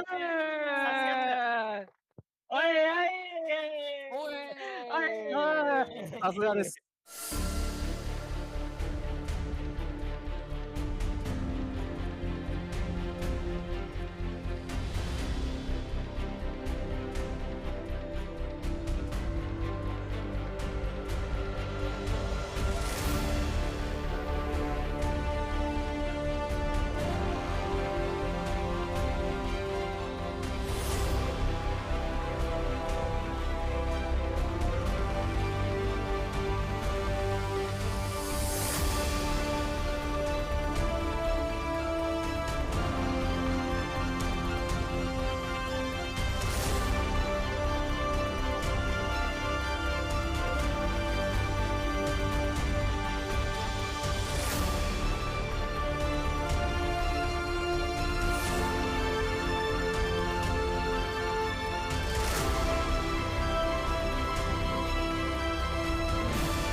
Varrel and Reject round out our final match of the night, and God willing, we see another 40 bomb, or maybe not. Either way, myself, St. Cola, join Vicious. Let's get into this. Varrel on the away side of things. The exceptional pad master, DJ Tiesto. TS with the Akuma, but it's mostly been that. No, I feel. He's definitely been doing a lot of work out here. Same with the Yoga Monk, blessing hands from the man from the skies. It's Waichi Mochi with that ever-impressive sim we've seen offline and online. After that's going to be the Prince of the Rapids swimming upstream, Mizuha with that Kami and Mai on the side. And last, obviously not least, ever impressive Magojo. It's September. It's the 2D god, Mago, rounding out Team Varrel. They have the work cut out for them, but once again, they have been significantly strong out here in Street Fighter League time and time again. New name, be darned, they have been cooking the competition. And my God, do you see the chin on this cat? Yo, Mago, relax. This guy's got a strong ass chin, I'll tell you what. That is quite the developed chin, I will say that. He's had that forever. Anyways, I love Mongo. Jeez, he's only got 7 more days till his month is up, so he's gotta be feeling himself as much as possible. Going into the home team introduction. If you guys don't know these guys, I don't know what to tell you. But let's get even further acquainted. It's Team Reject stepping up to the plate for our marquee matchup, starting things off with the man who set it all for the FGC, the Beast, Daigo Umehara. Damn, they just go Daigo, the Beast, Umehara. That's pretty cool. Anyways, the attack on heavy tank, no Titans necessary. It's gonna be Fudo coming in next. After that, the Korean Golden Finger, one of the most prolific players to grace us in the realm of Street Fighter, Lashar. All led by the genius. Reject the Limit. Your captain for Team Reject, Tokido. This is gonna be really cool. Really cool to see. Them being in control for the home squad, they have quite the decisions to make. Team VARREL, we're gonna figure out what their order is going to be, but Reject is looking rather confident. Tokido, he's got the headband back on. You know what that means? He is gunning for Mago. If steps up, you know for sure Tokido's gonna want a piece of that action. Oh yeah, so no matter where he goes, Tokido will follow. I like the fact that he has the headband. He's ready to take him on. That's been a long-standing rivalry out here in Street Fighter League. We'll see what their order is going to be. It's going to be Mizuwa first, TS second, right? Shimochi. So if Mago wants to go up, usually he's the anchor position. Now it's in the extra position. So if Tokido wants to go up, excuse me, he's gonna have to wait until at the very end. Okay. That's kind of wild to see. We might see our very first tiebreaker for today's match, but I don't know, man. I don't know if it'll get to that point. We might see it develop in a certain way. However, Mizuha Kami, TS Akuma makes a lot of sense. YHC Mochi anchor. That is a choice. Like we've seen that with Torimeshi. Sometimes it works out. Most of the time, a little bit difficult. Even Aqua had some mean things to say about that, and he's not a mean person. So seeing Mochi in the anchor spot today, I'm kind of surprised. I'm very surprised. Not kind of. I'm very surprised. Having Fudo on your team with a DJ, that's a dangerous thing. So willing to go up. But we're gonna start with Tokido. Yeah, we'll get to the anchor match in a second. But first of all, it's gonna be Tokido. So he's not gonna take up the headband. Maybe he thought Mago was gonna come up first or in anchor position. Maybe not in the extra position. Tokido's like, listen, I just want to play, bro. I just want to pull up and find it out. Against Mizuwa, he's had some great practice against Kami players, and it might if it ever comes down to it. But Mizuwa is starting up with the Kami.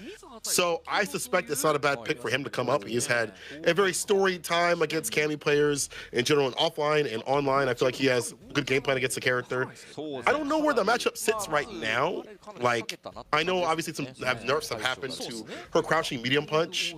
But I remember when he was playing in Season 1 and Season 2, he would do things like stand light kick and stand jab. And the other Ken players, when they were playing it too, in that matchup, keep it tight and compact to counter poke or at least keep up pace with her pokes. Like, that was kind of the game plan with the character. And then buffering crouching medium punch as well. Obviously weaker because you have a hurt box on that for Ken, as well as Kami is on both sides actually. But that was kind of the name of the game in previous iterations. There's been less Ken players now. And not that many Kami players that are doing work. You know, Phenom is also playing a little bit of Mai. Punk is switching over to Ed for a lot of matchups now, it seems, too, as well. So there aren't as many Kamis in the wild besides like Hurricane and Mizuwa, who also has a secondary. So this is something we get to see from Season 1 out here at Season 3. That is kind of a interesting statement to make too. I kind of agree with that actually, right? Like Ken's taking like a significant like punch downward in regards to like his current placement in the CPT. I still think he's an overall strong character, right? One of the funniest things that we've been talking about is like, although Ken has been deemed not necessarily the best Shoto, right? It's still like, oh no, like, you're like a billionaire is not a millionaire. You know what I'm saying? Like, he still got the tool set. He still has like the competence, not the competence, sorry. He still has like a a lot of things that a lot of characters don't have access to in certain matchups too. So we'll see how this plays out. Honestly, although Ken may not be the same as he was, I still think he's still very strong. 100%. Cammy as well. I think that Cammy's still a strong character. Like, she's very much more of like a pilot type character. Like, if you're a really good pilot, you can really make the most of that character. And some people keep dropping her. Not saying just like Punk, but just like other people keep dropping her because they find success with other characters or other tools. Even Mizuha also having, you know, a Mai on the side, but. You know, I feel like there's a lot of strengths that she still has. The dive kicks that we keep watching out for. Her aerial approach is still very strong. It's one of the best in the business, to be honest, like top 3. And her footsie's still really good. It's just her damage output isn't as good as other characters, but her continuation of pressure, even though her Spiral Arrow Oki got changed up, where you have to use the heavy one now for Oki, so you have to go for different routing. It's still really good. Like her tool sets are really good. You just have to be a really good pilot. Mizuha says, we're ready for any character, any player as always, so we'll pass on the win as always regardless. So like they're ready for Tokido, Lashar, Fudo, Dago, no matter who came up. This is where the challenge is, right? Like, as ready as Mizuha is, like, he's gonna have, I think, a lot for himself going into it. Like, I think Cammy's tools are still gonna be potent enough against Ken in the grounded game, right? Airborne wise, I think Tokido has a very sharp understanding of like when an opponent wants to take off to the skies and keep himself kind of, I want to say, defensively ready. Like, if he notices that the ground game is going haywire, or at least the ground game is going too much in his favor, like, he'll understand like when to kind of pump the brakes. And I think that's really, really strong for a player to have. Just having that game sense and instinct to know when Cammy will take to the skies is majority of the battle, in my opinion. 100%. That's like when to apply like that stand fierce and when to let it not come through when it gets dive kicked. On the low, we start with the crouching meter kick, take it towards the corner. Spiral Arrow on the back right still there. Finds an easy DP. Back medium for the +1 and walks back to get the shimmy on the throw. Too far for his throw though. Punish counter. Side switch in hand. Dragon Lash that puts him right where he wants. So this is where Ken can cook.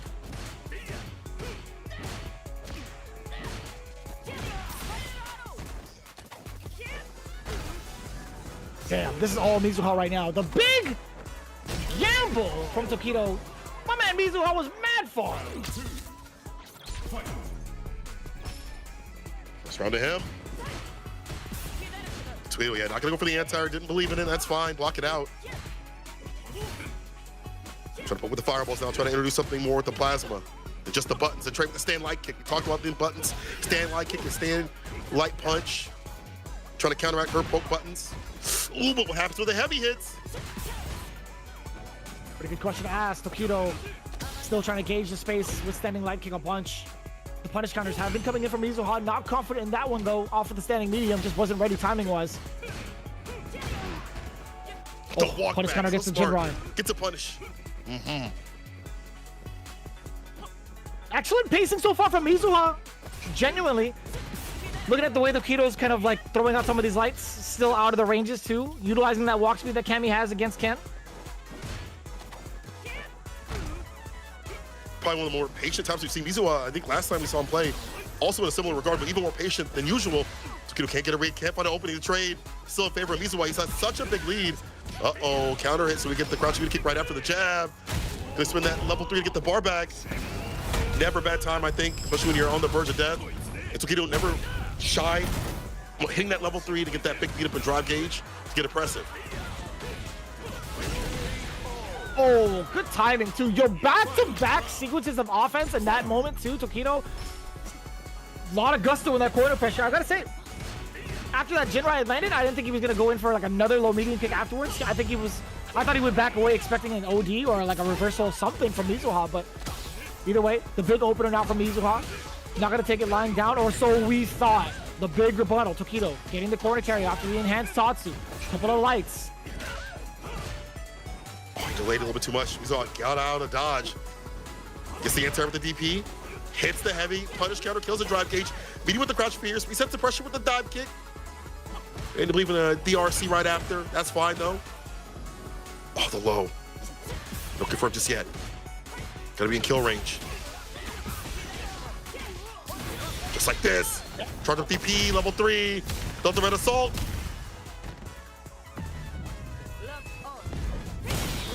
Bang! Level 3, game 1.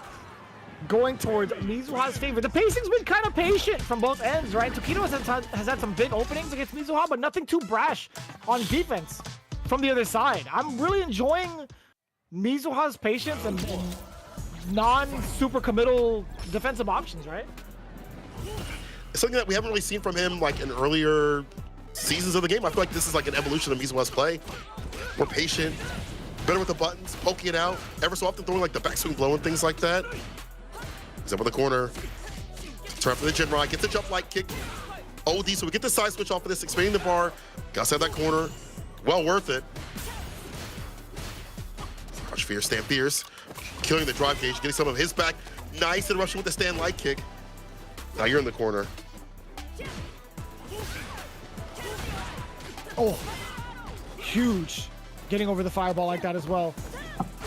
Letting Tokido actually, that was actually kind of sick. Getting away with non-autocorrect DP on the way out, instead gets a back throw and now finishes the rest of it. Mizuha making all the right decisions looking at match point. Yeah, he's booped the dive kick right there, the anti-shimmy tool. Knowing what Tokido wants to do to route things back. He's gonna land it right here mid-screen though. Chin buster, enhanced Tatsu. Take towards the corner, did he block it out? No! He pressed a button, word, spin drive smasher. On out of there. Empty back throw.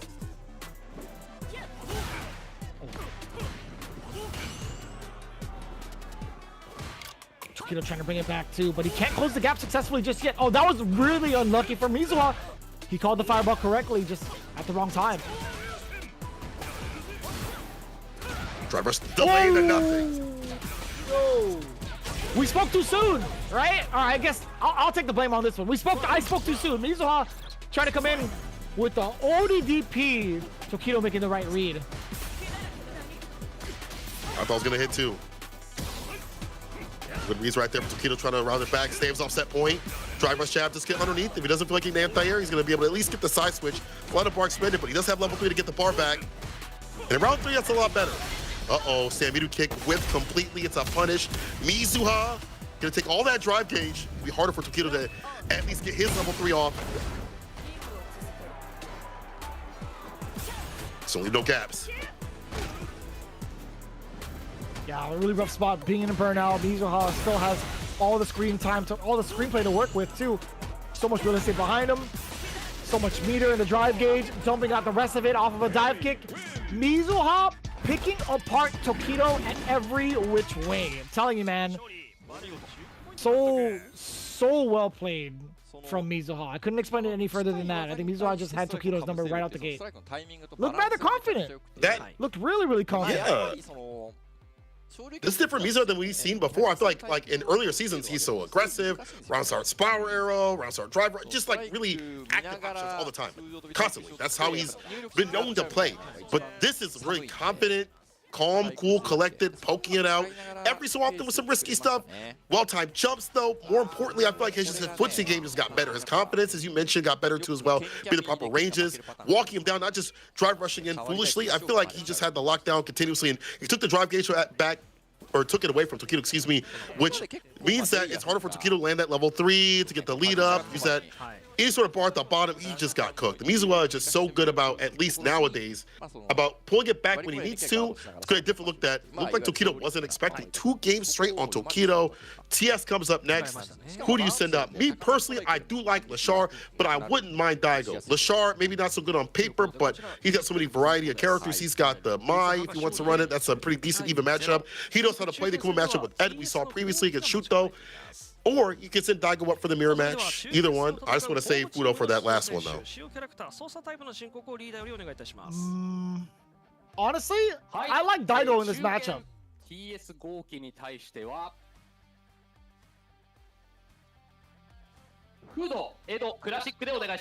Man! Oh, come on. So I gotta explain this.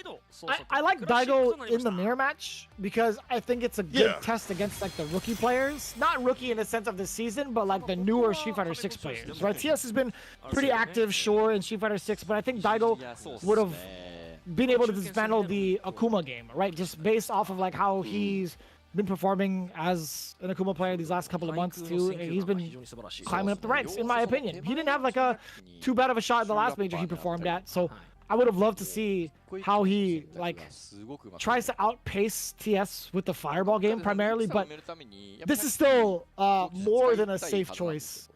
Fudo up against TS, it is the end, but the dream's not dead yet. Maybe they're setting us up for a Daigo anchor match, right? Oh, okay. And then Lashar comes out as the well, never mind. I guess it wouldn't happen. But like, yeah, no. I think about the math in my head. I was like, wait a minute, it doesn't happen. But yeah, maybe Daigo does come up with the anchor and try to square things off against the Sim. It's just weird because I feel like DJ's such a good pick against Sim. To not go this route, there must be something that they see in TS that is so dangerous that Fudo has to come up with his ed and his style to fight it out. So it's a very odd choice, but we'll see if it works out. You know, TS, his Akuma's gotten better and better. I mean, the Akuma that you see on stream when he's comfortable is the Akuma that you get right now. Last time he played last season was rarely like that. Every so often he'd turn up, was at like the very end, and it really didn't matter for their team. But now you see that Akuma more often. You know, he fought Tupas, he cooked him up over there. But you're going up against someone like Fudo, who is so active with this character. He gets the mid-range, and he just drive rushes, does a button. He just has like a lot of expenditure. I feel like he hits like a domain. He is just very aggressive and active. And one of the players, I was listening to players talk about how Fudo plays. Every time he gets hit with something, or like he has a game plan, or you think he has a game plan, he switches immediately. Like you fight him, and you think he has like a game plan for one thing, he goes to another step immediately, just within seconds. So he's very good at alternating what he needs to do on his game plan, make it hard for him to be able to be read. So even though the matchup might be, once again, difficult for an Ed, Fudo has showcased that it doesn't really matter to him. I feel like the Eds have done really well against Akuma players overall, though. Recently, they've been doing really, really well. So maybe rethink the matchup a little bit, too. Maybe it's not that bad. I don't know. I mean, kind of. You're saying the Eds have been doing well against Akuma, or vice versa? Sorry, I misheard you. Eds have been doing well against Akuma in terms of the whole spectrum, not just Street Fighter League, but just like everything. I've been seeing a little bit more on the Ed side. Yeah. Yeah, I would agree with that. I think you're right on the money with that one.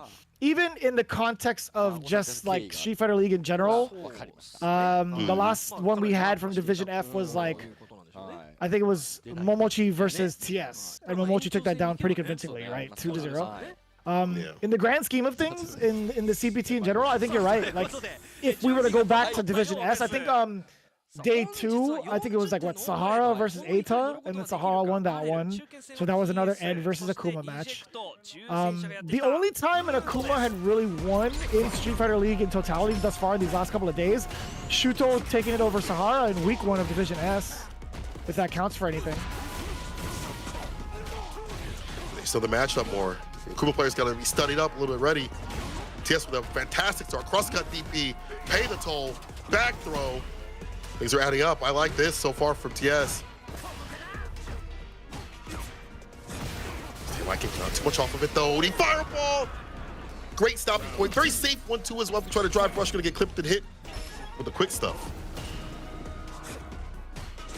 Man, the evolution of TS right now is something to really pay attention to. Damn, can you believe that hit to the back of Ed's neck? And TS doesn't give a damn, firing back immediately with ODDP afterwards. I'm liking this. Ooh, the fireball getting blown up sky high with the charge flicker. Fudo on the hunt. Back-to-back OD choices from TS, 50%, but now you're taking hella damage. Fudo making it hurt. On the other side, Demon Raid. Nah, son, you got the wrong address. He moved. They'll live here no more. They'll walk underneath with the jabs. Typical stuff from Ed players, like they'll just, if they can't, skate underneath, use that jab to catch them on the recovery. Dot kick able to hit. Yeah, introduce more aerial options and vary it up. The follow-up, now get the throw, the fireball to lock him down, the perfect parry. But I get too aggressive, you try to go for the air fireball with completely back though, the kidney killer. Yeah, luckily he didn't suffer any big punish counter, right? That could have been so severe, but TS, a little bit too soon. We get the level 2 activation, Fudo, mid-screen, double bounce, still just as effective. Damn, the double uppercut, triple as well, safe jump. Hella damage incoming, forward throw. Pulling him in the corner, back to back, spending the drive rush for one more. TS making the right call with the OD this time. Critical art territory, TS can't make it happen still. Crystal jabs, dash up, ODDP. Big. Start for the adamant fist. It should be able to kill more than enough. Sip this calamity. Yo, TS is remixing his face. Ooh. Bang. And that's so cool. Like, Fudo could be anticipating like a meaty from TS, but he still went for the DP anyway, trying to be 2 steps ahead. TS is like, you know what? I'm just gonna sit and wait. I'm gonna wait for this guy to throw out this DP anyway. That was a really solid but really scary call out against Fudo from TS. That was a good play. Way to route it back. Do like that. Uh-oh, the flickers being able to have the charge up one, cutting through the fireball. That's been a problematic point for the character. Finds a third delayed throw just in case. Like that. OD, the bust out once again. TS never afraid to run that OD. That reversal off.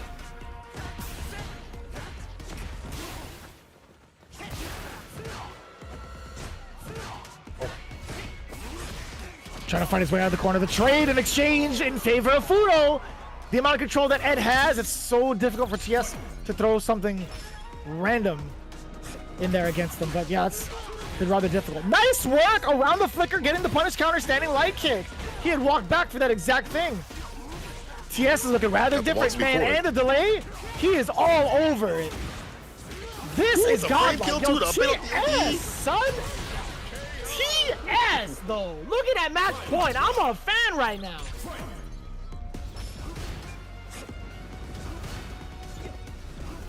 The fireballs, harassing continuously, perfect parry, but you can't drive rush up. Don't have the distance with this character. I thought an OD in anticipation for like a charge up flicker. OD dive kick. OD fireball for the knockdown. Won't use that bar. He's not one, or he's not afraid to spin that bar PP. Whether it be OD or OD fireball, OD DP, whatever. Oh, the drive rush super. He knew a fireball was gonna come his way against a drive rush. We saw that before, but this time he was ready for the super to burn him out. That's huge, right? You get corner control afterwards by drive rushing forward. Very close to probably causing this DI unless TS does go for that level 3. Fudo, he's not even gonna chance it. On the way to the other side against the Demon Raid, he stays alive for navigating his way towards that W and making all the right decisions on offense. TS not able to find that match closer. That was godlike. Man, that fireball, the anti-fireball, the super, he already been stopped that with a stop sign. So I'm gonna speed right through this time. With punishing the crouching medium kick, take him towards the corner. Defensive decision, back rise, get a grip. Like this from Fudo. Perfect parry, but yeah, too far out. The problem is that drive rush, not the furthest distance.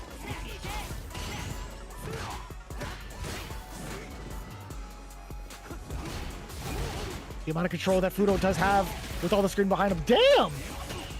Nice whiff punish from the side of TS. Yeah, word.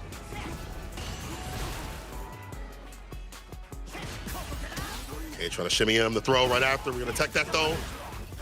The pick up with the spark. Gets the anti right after. Still a decent lead here for Fudo. Try to drive rush up the fireball. Once again, clipping him. There's a level 3. You have to fear too much. Yeah. Too much free damage given on the side of Fudo. TS trying to bait something out. Does get a punish counter. Could go right into the level 2 after this sequence, which he will. Wall splat extension incoming if need be, but it's not going to matter. The hole blown right through the sternum. TS looking at match point yet again. They seal the deal. That's the question. OD fireball for the knockdown. He string enders, looking for some corner carry off of it. Crouching light kick after the jabs. Finds mark, counter hit, ends it with the cycle blitz for the Oki. Yeah, there's been a lot of like walk up throws up these jabs, and you see TS just kind of use that back walk, crouching middle kick to avoid. Think towards the corner again, fakes out that DP. One more interaction. Empty nothing, don't DP, don't do nothing. He takes the throw. Did he block it out? No, he got hit. Yeah, he's forced to an action that close and that early into the drive rush. So that's an excellent call from Fudo, having the reactions for that.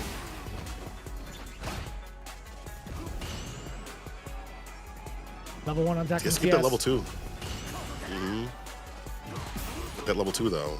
Hold that up. There we Possibility. go. There was some anti-fireball play. The jump in against the spark. First of all, off of that neutral jump, I was terrified. TS just backing away afterwards, hella smart. Giving Fudo that false sense of security to make him think he could throw that spark out, that was an insane call out from TS. Brilliant. Wow. He already got DP for that. There was a spark before that was to bait out his anti-air. I mean, his jump, excuse me, and he was able to anti with DP. And that time, the back and forth for both these players was so great in terms of like the toolkits they were using, their options. But man, I thought so too. I thought it was going to be a bad approach, but it worked out well. TS, bro, this cat is cooking. The comfortability he has now in the matchup, how he's been playing, the variants that he's putting on to as well. There's some moments obviously that happened for Fudo that were really great. Him doing the drive rush super against the fireball that was kind of a stop sign for him trying to drive rush up in general. It didn't matter after a while. TS just keeping that space perfectly. Yeah, this was cool. Like, this was great. You took away his drive gauge, took the game from that. But look at him holding down the neutral jump. And then the jump in that time, jumping forward, catching the spark, and catching 10 points, 20 points in total. Please. Are we going to get a 40 bomber again? Waichimochi, there's a lot riding on you. With the sim, can he do it? That's a lot. I don't know about that.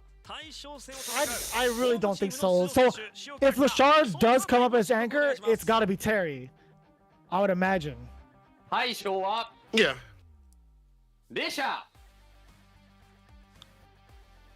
The late reaction. He didn't.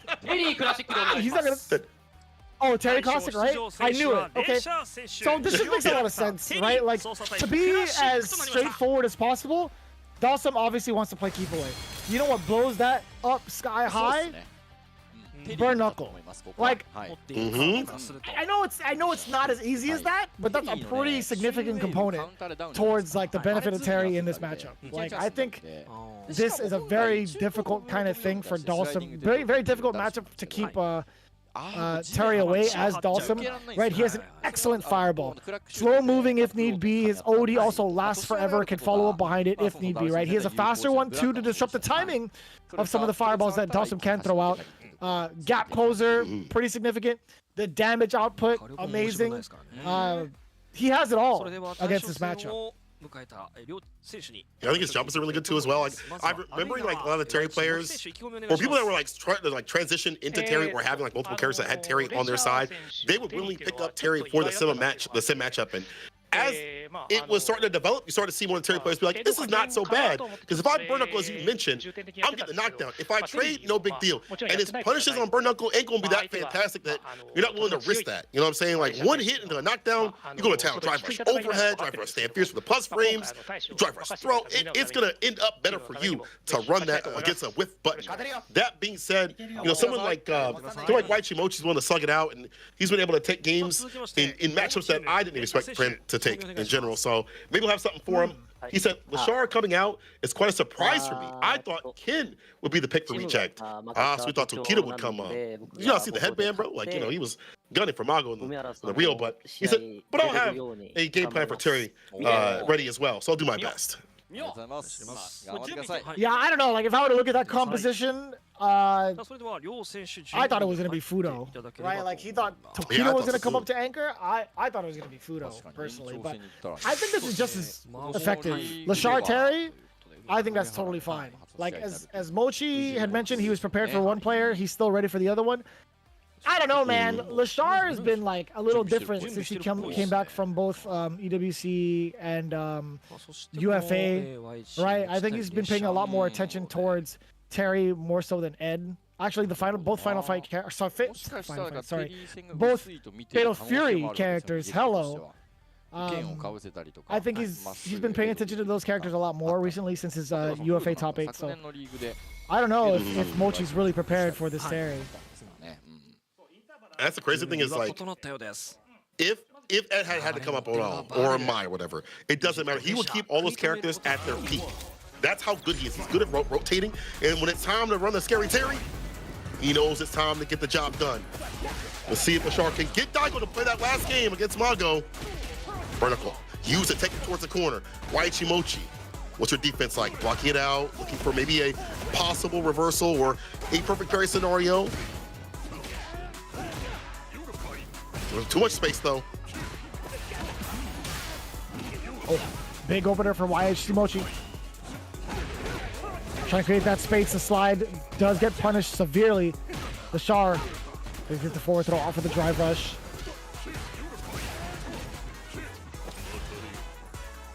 Driver said nothing. Trying to bait out a DPO reaction, the trade. Lashar, lower on drive gauge right now, but not too bad. If he get aggressive, just gotta find a way in. It's hard with the OD arc, covering the 6 from Higuchi. Fireball for a fireball, band for band. OD's able to land the burn knuckle in the overhead. You are dead. The blessing from above. Lashar able to eke it out. Take the first round. Drive rush, trying to hit that heavy, got interrupted. Higuchi with a good butt press. I've seen him now with the backdash, able to punish the burn knuckle, knowing how problematic that is. He's also utilized back knee to kick, the divine kick to stop the drive rush, the dash up. So far, so good. Damn. I lied. There's the drive rush heavy. Yo, that roundhouse, anytime the float happens, I'm liking this from Lashar. Having a consistent answer for that movement. OD uppercut, good read against Higuchi on the way out too. Goes to burnout is Lashar. Higuchi with a slight lead. Does successfully get the burnout, but still, Terry, if he gets the big opener, level 3 could be fat damage. And he's that jumping right now. Close to the corner. Raw burn knuckle works out. No punish on the recovery. The dive kick will get the perfect parry. The bar's back. Drive rush overhead. Delays a little bit. Gets the low. We don't drop these. Immediate level 3 after the crack shoot. Lashar first gave to him, as he mentioned. Burn knuckle, a very prominent part of this matchup. We saw Higuchi was able to backstep and punish it once, but it don't matter. All it takes is one time for Terry on his side. Get his pressure off. We are going to get a little bit of a timeout coming in against, for Higuchi. Yeah, it's hard to call. It was rather close for both rounds, right? Or for all the rounds, I should say, thus far in game 1. But it's just so difficult with the amount of damage Terry gets to output, right? Lashar's all over the place too. Even if you keep him or try to attempt to keep him locked up in the corner, there's always ways around for Lashar to break through. It's so difficult. That's what it feels like. I'm doing it again. Mochi cannot find a way to keep Lashar consistently locked down. Yeah, it's hard because, as you mentioned, the risk and reward is so good in Terry's favor, and the knockdowns too as well. I can get drive rush overhead. I can get drive rush throw. I put you up in the corner. If I hit heavy kick and you would punish me with jump fierce, I'll meet a little bit of damage, maybe here or there. But if I hit you with a forced state knockdown, I'm getting you with 20% possibly. I'm getting you towards the corner. I'm getting you towards my win condition even further. And it's harder for Higuchi to kind of slug it out the way he'd like to with a character that's tailor-made for that. And a player that's willing to do that against you as well. Even at Burnout, we saw the fact that Lashar was able to survive perfectly, even with the burn knuckles, space things out as he needed to, and just survive enough to get the bar back. So it's still close. But it's just the reward is teetered in the favor of Terry, and Lashar knows this. That's why he's doing certain things. That's why he's throwing out the heavy kicks, even though they get jump fierce. He knows that if I hit you, my reward's going to be bigger. If I jump in on you, my reward's going to be bigger. If I burn knuckle you, my reward will be bigger. Yeah. It's tough. It's so intimidating to think about it that way, right?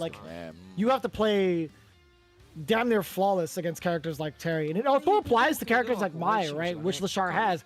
And it definitely applies to characters like him. So this is quite the triple threat against Mochi, which is exactly why Lashar's sitting here in the anchor spot. I think we are bound to see an extra match, right? I might be. Lashar kind of clean with it so far. Let's see if Mochi say something different. Get another 40 bomb. All right, fireball for a while, able to float, but that's a perfect parry from the side of Lashar, and the interruption! He's ready, gets the projectiles, and has a punish with the stand medium right behind it. Oh. No way. Conversion off of that. That was sick.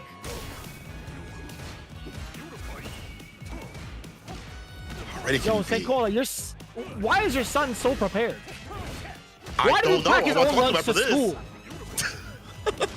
I got to pack it for him. He's like, I got it, Dad. Don't worry. The knockdown with the fireballs and burnout does have options though. He's got the super. The fact he's able to jump in, no rebuttal back. Not gonna die just yet though. Doesn't have any bars, could be another DI. He backs off looking for the super. Dive kick nice and low.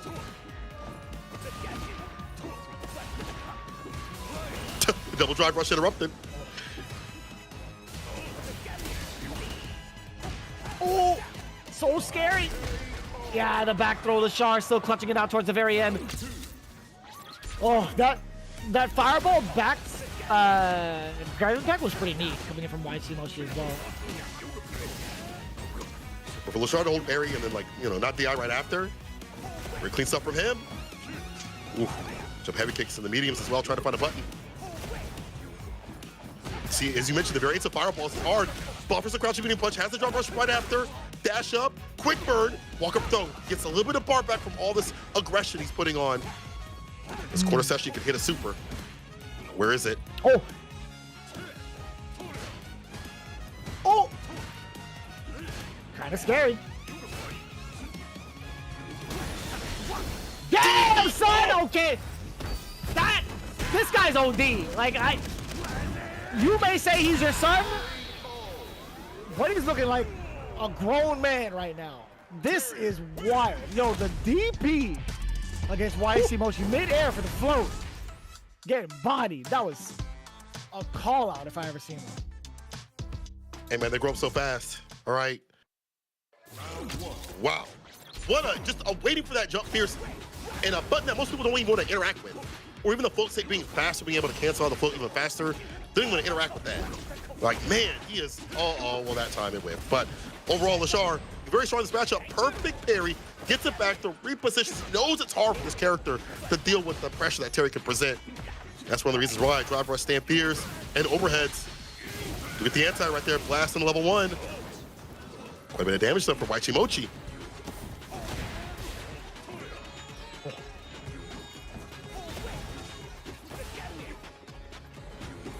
Very big lead for YC Mochi. He's chill. Burn knuckle. It catches everybody eventually. Mm-hmm.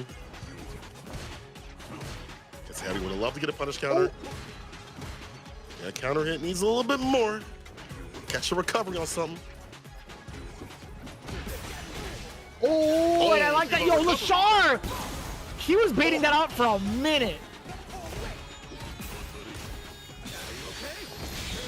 Damn, why is he so smart? Can you rewind that a couple of seconds and look at how Lashar was baiting out a whiff limb from Mochi, like way before that actually happened? He was moving, forcing YG to Mochi to get baited. Pick up, backs off, finds another punish. He's just looking for particular limbs to kill him. I cannot believe he is like, oh, you're gonna play this button? I got you for this. DP. Frame kill, the toss right after, you're up on the corner. It might be time to call a corner. YG Mochi, how do you get outside, bro? Okay, jump here's gonna help out. Side switch, gotta get out of there. But he wakes up with an OD. He spins the bar for the reversal. Perfect parry, no drivers right after. Walk up on the confidence. Lashar secures another game, allows Daigo to play 3-0. I understand now.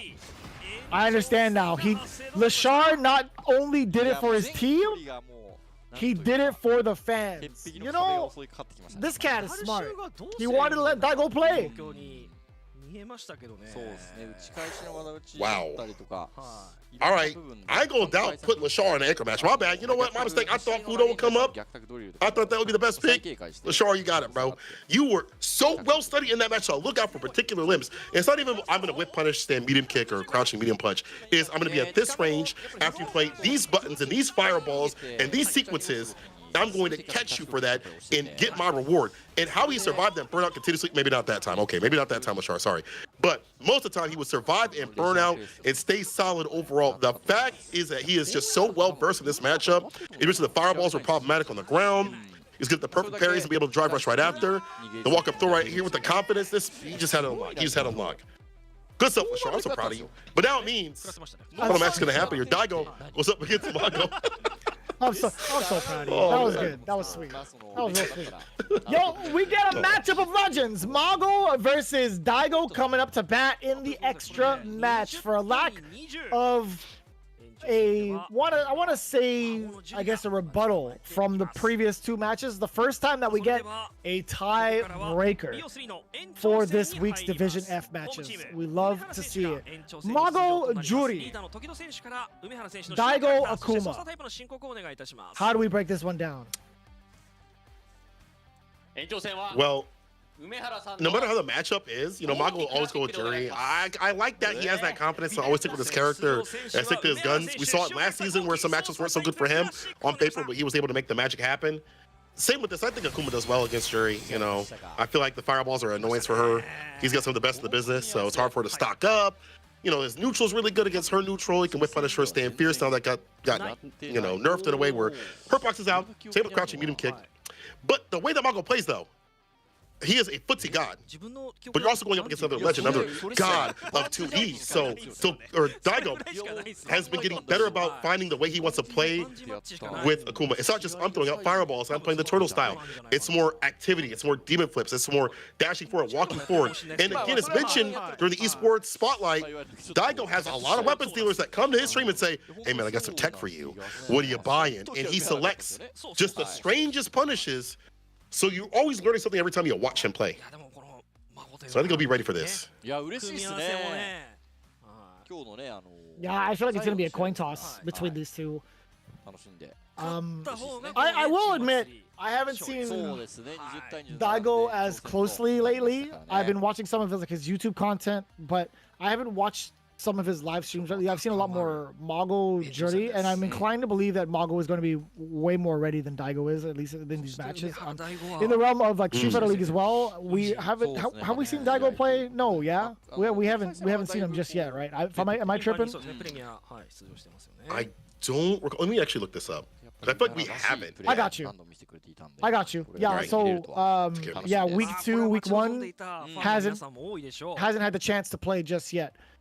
He has been still rather active, at least within like certain CPTs and at least in World Warrior too. So I guess it's hard to call right now if Daigo's going to be mentally ready. Physically, I'm sure he is. My man just be taking a nap in the back and has the energy afterwards. So I'm sure he's like somewhat ready. I'm glad he got that UFA action. I'm sure he's gotten at least some practice playing with the high-level players over there. I wasn't there, so I didn't get to see, but I'm sure that, you know, as they all do, they run sets with each other and stuff like that, get games. I'm sure he's, you know, played Nephew, Zerna. Maybe he's gotten some games with them to get more of that matchup, because when you go overseas, for a lot of players, they're trying to get as much data as they can, not only to bring back for Street Fighter League, but for their own self, to get their own matchup knowledge up. And even if it's not the same sort of playstyle, they're still understanding what the matchup is in total. So I'm assuming that he probably got some more of that knowledge from that jury, even though he hasn't been as active online or maybe playing on CFN and stuff like that.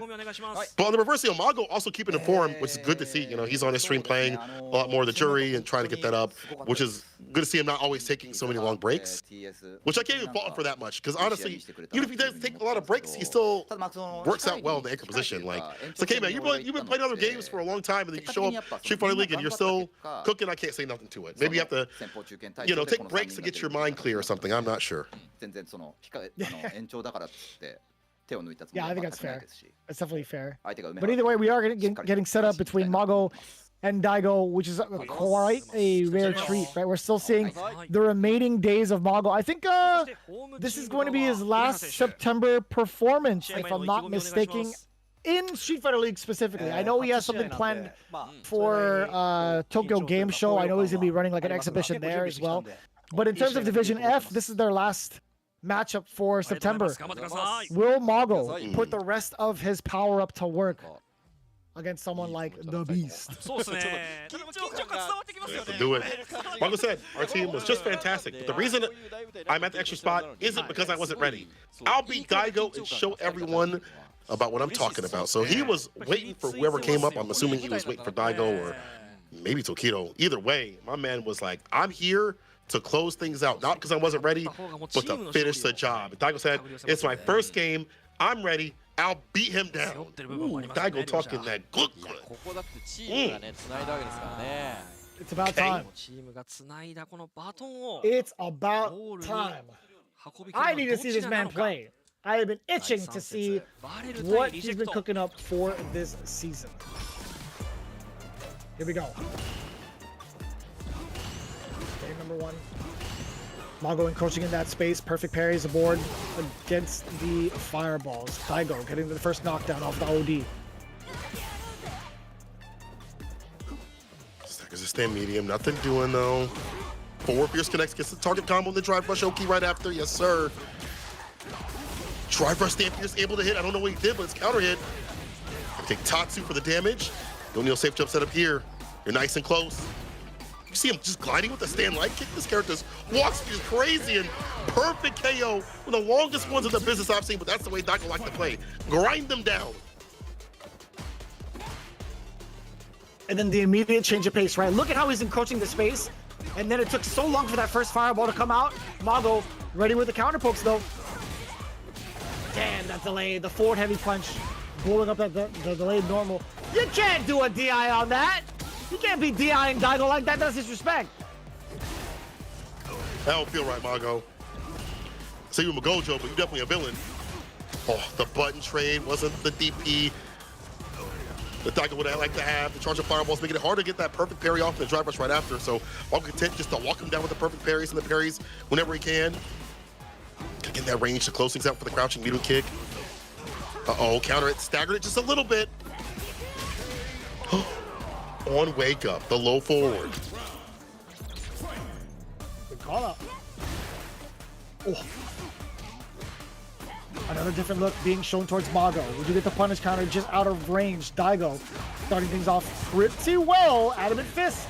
Level 3 has got to be incoming, right? He's got to save his bar. The damage, pretty significant to put Mago on life support, but the drive gauge is pretty important here. Daigo, how do you approach? Overhead? Easy call. Go. You worry about that low forward, so it makes sense. And you can only cover so many options. As you mentioned, the overhead, claiming the dome. It's the first one here, the Daigo. A lot of strong play from him. And I like him going for level 3 instead of going for like the Adamant Fist, as you mentioned. You know, save the bar. If you need a drive rush, or go for like OD Fireball to put the pressure on plus frames, you can do that. Daigo showing so many different variances of the fireballs, making it hard for Mago to, again, do the perfect parries, play a button when he'd like to. Even walking up is hard. Whip punish! I don't even know what he hit. He hit the Ghost Sling, the Phantom Pain.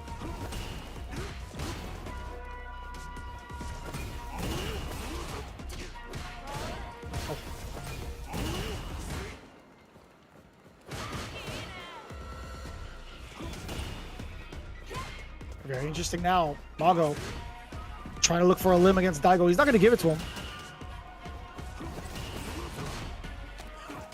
+1. There's a throw. Forward Fierce does leave you a lot closer. The drive rush this season. Backdash is clutch. Avoids the throw. Gets a punish counter on his side of things. Stocks up with the Fukushima at the very end. Toss him. What? Ooh. You know what? It could have been worse, but it's real bad right now. Damn, son. And he gets to save the bar. Daigo will be looking off screen, too.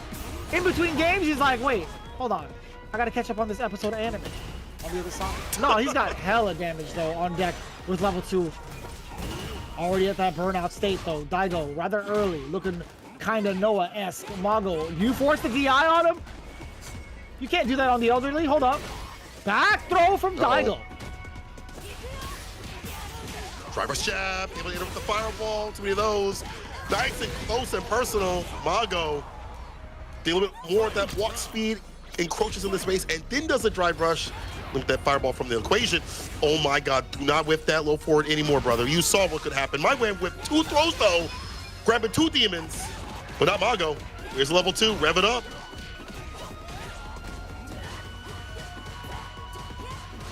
The defense intact so far. Hella damage to the drive gauge.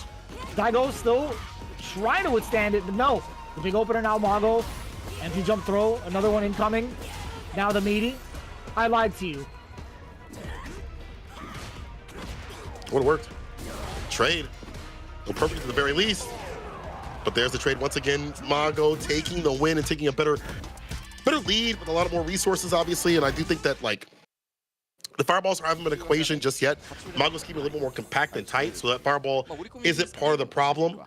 And a few whip things here and there obviously lead to a problematic thing for Akuma, who will have to help to play with as a resource, so is what it is. We'll see what the adjustments are from Daigo. What can do to route things back. I like it. It's competitive. I like that it's down to 1-1 for both Mago and Daigo. That means we get to see an extra game being played out.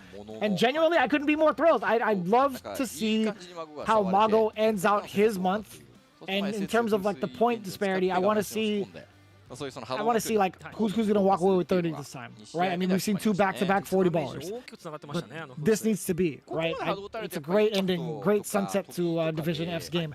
But Daigo playing more games, of course, everybody's gonna be happy about that. Oh yeah. But the viewership on the other streams is probably going crazy right now with Daigo at the helm. And also Mago. He's got a significant following too as well. But 2 Titanic players who have been storied going at it right now. And the adjustments have been great on both sides. I like that Mago's been able to keep the proper spacing to deal with what Akuma wants to do with the fireballs. We saw driver's jab, the fireball to close things out. We've seen also level 2, which is an element of a good jury player. Like if you're a good jury player, you're using level 2 as your initiator towards the corner, using it to kill the drive gauge. And you saw just a lot of drive gauge killing. That means that you can't just OD fireball as a safe get out, I don't even say get out of jail free card, but almost like as a stopping point for the other player. That's like another thing that they don't have to worry about. You can spin that OD fireball and go close to burnout. Like that's not going to happen up in the corner. That's one thing off the table. Mago knew what to do, and that's game to game so far. Ooh, yeah, I like a long set like this. I like a down to the wire. Let it be final game, final round, please. That's what I'm hoping for. I need it to happen. I want to see these guys continuously maul it out. Even chat was going nuts. Like, these guys are slugging. And that's what we want. I think just between these 2 guys in general.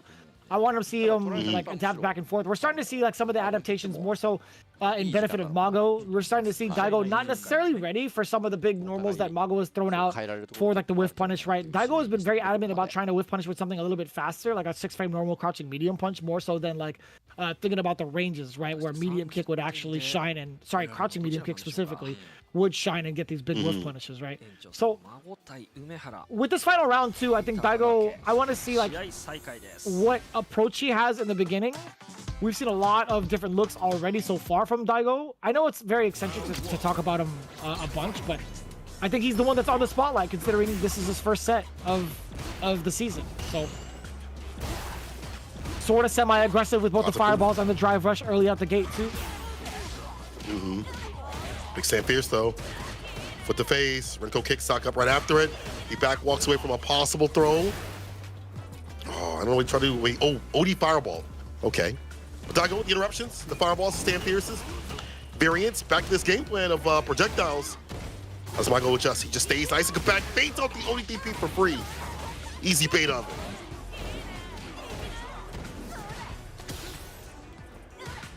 Looking rather tired for Daigo.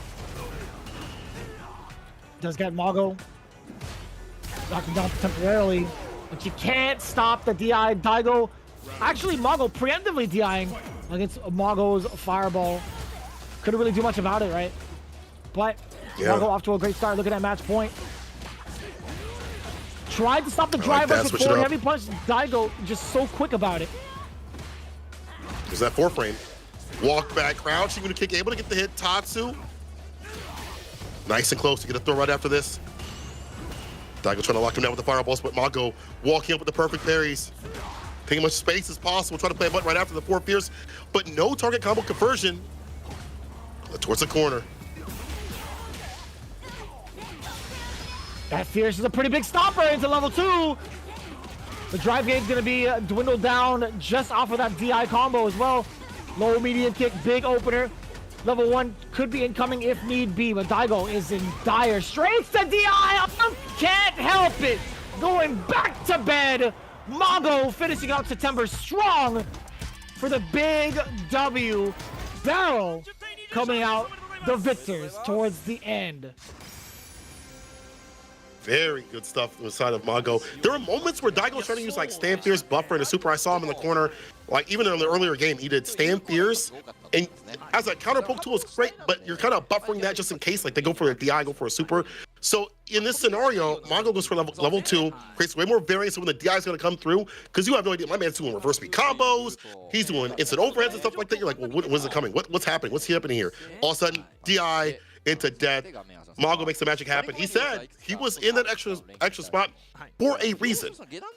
That was an intentional thing for him to get some win over Daigo. Daigo's first game, unfortunately, is an L, but Mongo, September Mongo, man, it's the month for him. You knew what was going to happen when he comes up. It's this month. I like the rebuttal coming in from Mongo too, like overall against Daigo. It's not even like, I think the UG check is pretty impactful, no pun intended, against Daigo specifically in some of these certain instances. And I know it was like a big chunk of the damage and also a really big momentum killer, sure.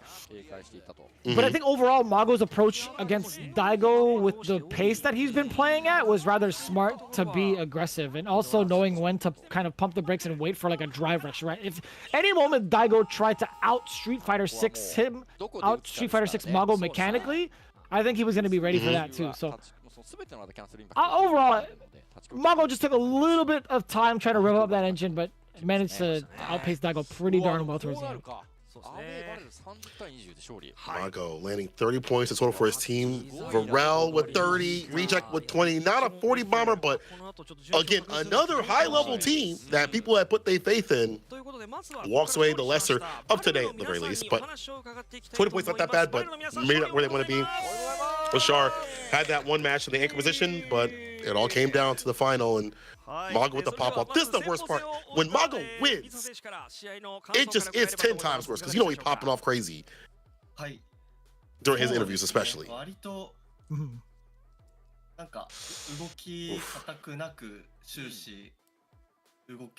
I really loved Mizuha's performance overall as we get back into like the winner's circle interview, right? 2 games against Tokido's Kami, pretty significant. I think Mizuha's had a kind of like well-balanced season so far. Looking at the very first day, Mizuha, he lost to Torimeshi's Dawson 1-2, had a giant rebuttal the following week afterwards.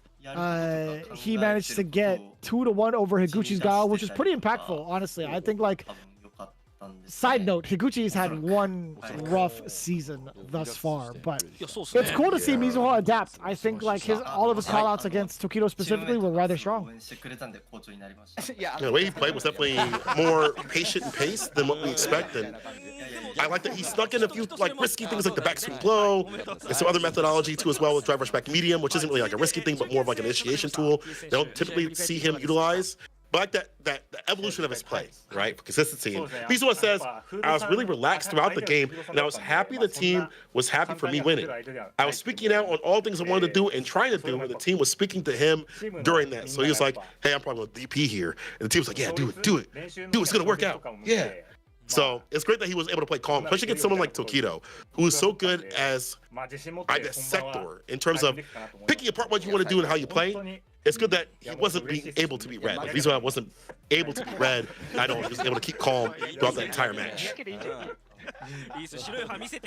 And that's one of the benefits of like playing in on a platform like Street Fighter League Japan, right? Like you have so many people that confide in you. You could actually get so many matchups in with your teammates, but also getting them to give you a vote of confidence during the matchup is what's super important to get that help. TS coming into it as well with his interview. I was able to win because of all the advice the team gave me, right? Kind of harping in on that whole team aspect. Obviously, he was super elated to get that W. And I would be too, like getting your rookie season in shambles into like evolving to where you're at now is a pretty significant deal. I have a lot of hopes in TS. I think he's got like a lot of potential ahead of him, especially with his current development. Like he is on, I believe, 4-2 this season in overall games. So when he wins, it's pure demolition. When he loses, it's rather rough. But as it stands, he's 2-1 in performances. He's 2-1 in these showcases, so not bad. Yeah, not bad. We'll take that. Yeah, I'm definitely excited to see more of TS and what he brings to the table out here, especially when he's more confident and his game plans work out. Did get the interview from White Shimochi. Wasn't able to win. I find the order was different for him.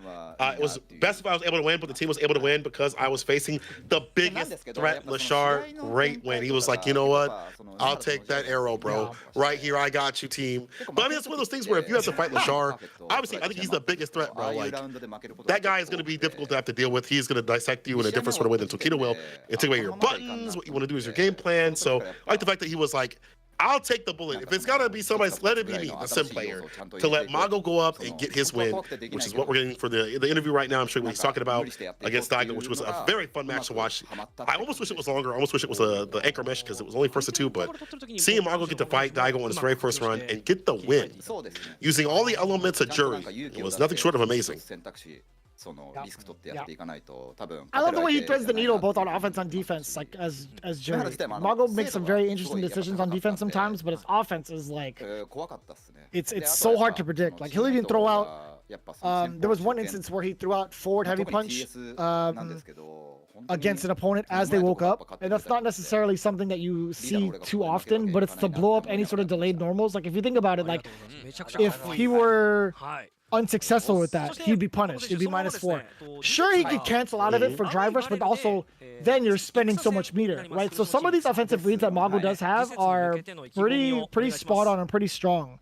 A lot of it educated reads. So I really enjoy the way that he's molded his jury gameplay thus far against a different cast based off of these reads. Yeah, he mentions it too as well. He said in his interview, he feels so good, mostly loses to Daigo with the perfect KO when he can't do well. So he tried to change his moves and take risks. So there are definitely moments where you saw him whiffing buttons continuously that Daigo did not press, crouching medium kicks. I couldn't have won if I didn't take risk, and I wanted to win for the teammates' work. That is so cool for a pro player, a high-level player to say after a match, I had to do what I had to do. I had to take risk here and there. I had to find certain situations that are not so favorable for me, but it had to happen or I wasn't going to win. Yeah, and we saw that blatant example with what I was just talking about too, right? That one example of forward heavy punch upon Daigo's wake up catching a delayed normal. That works out well, right? Very, very specific. Even him like whiffing crouching medium kick in front of Daigo's face when that character has so many ways to whip punish. In addition to that, like, someone that's so storied with whip punishing or like, you know, finding reward, because Akuma can definitely find a lot of reward off of that. Those are risks, you know, but it worked out for him to play the footsie game that he wanted to. He said next is Hiroshima Team Itsuka, and they are a good team on a roll right now. And it is an Ed player playing against us, so they mentioned Adeli and how strong he is. So now the team's starting to notice, as we mentioned, that kid is really good, and he is a threat. But, you know, after you've gained some data out here, you know, you've watched him play, so maybe they'll have a game plan for him and have a strategy for him. I'm curious to see what they're going to utilize or what player will go up against him next week. So they say recognize that that kid is like the star attraction on that team in terms of like how confident he is, how good he is. He's been cleaning up the competition. Yeah, no, I agree with you. Like a lot of recognition and respect being thrown Adeli's way with his current record on Hiroshima Team Ikaza. But I mean, they're gonna have to take that a step at a time. They won't be playing, I believe, until I want to say the first week of October. So like I want to say next Friday, but we'll double check on the schedule just in case. Either way you spin it, man. VARREL getting 30 points in their name. Let's take a look at where they're currently at. 30 points today, 10 points last day 2, and then 30 points again from day 1. So overall puts them at 70, which means Hiroshima Team Ikaza maintains the first place spot up until week number 3. I love that. Wow. Wow. And once again, another call that I had wrong. I thought Reject was going to take it this week, but at least this one was closer. Man, again, the variance of, see, Hiroshima Team Itsuka, VARREL in some top spots. We're getting close to that mid-range area. Zeta losing. I did not expect that at all. No points. Hiroshima Team Ikaza 40 on their side. Ibushigin 0 on their side. Did not expect any of this at all. I will say though, some good matches, and it definitely sets us up for a very interesting Street Fighter League overall in terms of who is going to be taking it in these top spots or surviving. Remember, it's only the top 3, and once again, let's go over these points. Detonation 40-0 over Zeta. Who could have thought? FUKUSHIMA Ibushigin 0 against Hiroshima Team Ikaza's 40, and then we ended it off. VARREL 30 over the 20 from Reject. Wow, and Reject once again one of those teams that people had thought was going to take this free. I talked to people earlier before the season. They were like, "There's no way Reject loses. They've got the Dream Team, the Supreme Team, all that good stuff." But Street Fighter League is different. It's not just, oh, my team has a bunch of cool players that are really good. And this is the point spread. Hiroshima Team Ikaza, Reject VARREL, 80-70, Detonation 70, Zeta 40, FUKUSHIMA Ibushigin 40. Wow. The spread's getting a little bit, this one we gonna get there. Damn, that is quite the spread to look at. I totally had forgotten Reject's points coming into this, so them having 60 with those 2 back-to-back wins, pretty significant. Very sturdy. VARREL giving him the first L, that first look. I'm pretty surprised to see it play out this way. Hiroshima Team Ikaza taking the first place spot. Then you look down below. Team Zeta Division Geekly at 40 points. FUKUSHIMA Ibushigin at 40 points. What a call out. What a wild call out. Wow. Wow. The downturn you see from VARREL, but they're not obviously too far out. 30 points today is a good sign for them. But Hiroshima Team Ikaza, all eyes on that top spot right there, where they've been operating. And this is our next time that we meet on the 30th. Our next set of matches, CAG Osaka, Seoul, Crazy Raccoon versus Vitrix, Fabu Gaming, and Good 8 Squad versus Nagoya NTP Ocha to round things out on the 30th. That's the last match we'll have of this month. We'll go right into Division F right after that.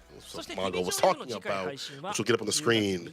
There it is, VARREL versus Hiroshima Team Ikaza, Reject versus Detonation Team, with Detonation FocusMe, and Zeta versus FUKUSHIMA Ibushigin. That will be happening on the 3rd of October. Yeah, there's going to be a lot of action in regards to Street Fighter League, obviously, for next week. It's pretty much like back on schedule, having 2 showcases of that week. But in the realm of CPT, there is a lot as well, right? October is going to be a very, very hefty month. I think this weekend it might be World Warrior #2 for Japan. So that has to be, I want to say, maybe October 5th. The weekend following that is Evo France. Skipping a couple of weeks, you have the startup of the Chengdu Major, if we look at the screen right here, too. So, yeah, World Warrior 2 coming in October 5th. Evo France following suit right after that weekend. We do get a couple of games before World Warrior #3, and then 1 day of Street Fighter League into the Chengdu Major on October 31st. This is a wild schedule for October. I am so ecstatic to see it. 2 heavy majors. The 2 last qualifying offline majors for the Capcom Pro Tour, both in the month of October and then also leaking into November. Couldn't ask for anything better. With League all around this? Huh, couldn't. With League all around this too as well, you people who are Street Fighter fans, I mean, obviously watching you're a Street Fighter fan, you're eating good. And we continue on into November. Once again, a lot of Street Fighter League.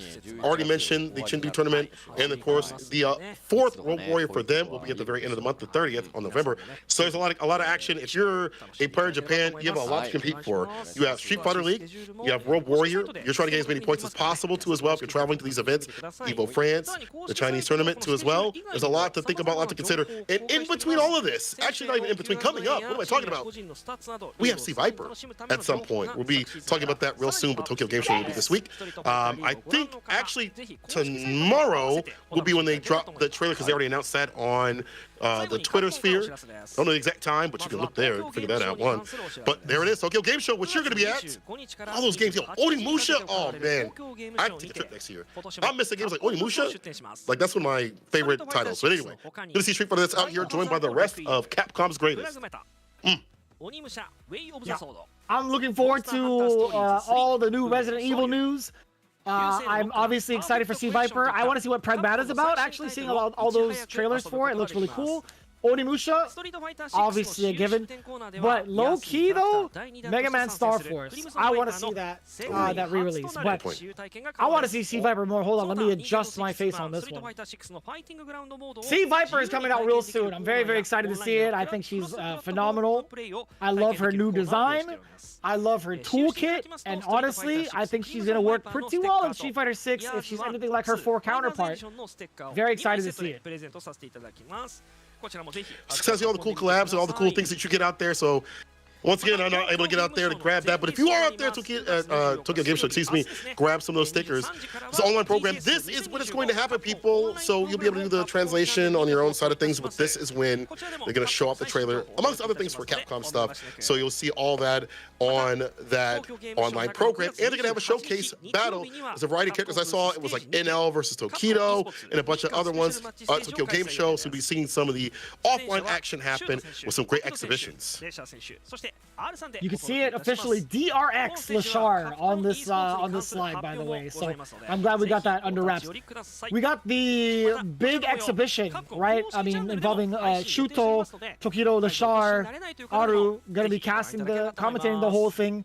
That's going to be happening specifically on the 20th of September, if you guys are up and ready for it. But, man, it's going to be a jam-packed weekend. We hope you guys enjoyed this week of Street Fighter League. I know it's been a little bit, but there's going to be a lot to look forward to. In the meantime, that's our time, guys. We'll see you this weekend. Have a good one. Be safe. Peace out. こういったオーダーも出てくるのかっていうのが様々予想外でしたね。ありましたけども、やっぱり今日の最終戦の孫対梅原の試合が結構しびれましたね。そう、ベテラン同士の戦いで慣れてるはずなのにこういう状態になるのかっていうなんかその緊張感とかが第3節で味わえちゃうんだからもう次回次回とこ行ったらどうなっちまうんだっていうなんか期待感があるそういうなんか熱い勝負でもちろん内容も面白かったですけど。何よりもなんかそのベテラン選手もこう入れ込んで戦ってたっていうのがねすごい感じられたんでね。見てる我々もねやっぱり切りつきましたもんね。切りつきましたからはいすごい楽しかったですね。ということでまだまだ続いていきます。まあ第4節第5節も引き続きねチームマッチ1はオフラインでの試合というところがありますからまあこういったところもですねぜひ観客でお越しいただく方も一緒に会場でたくさん盛り上がっていただいて我々の配信も一緒に盛り上げていただきたいなと思います。よろしくお願いします。それではストリートファイターリーグプロ JP2025 本日はディビジョン F 第3節の3試合をお届けいたしました。実況が私フリーダそして解説はハメコさんでお送りいたしました。ハメコさんお疲れ様でした。はいありがとうございました。この後選手の音声入り本日のハイライト動画を流します。そちらもお楽しみに。それではディビジョン S 第4節でお会いしましょう。さよなら。さよなら。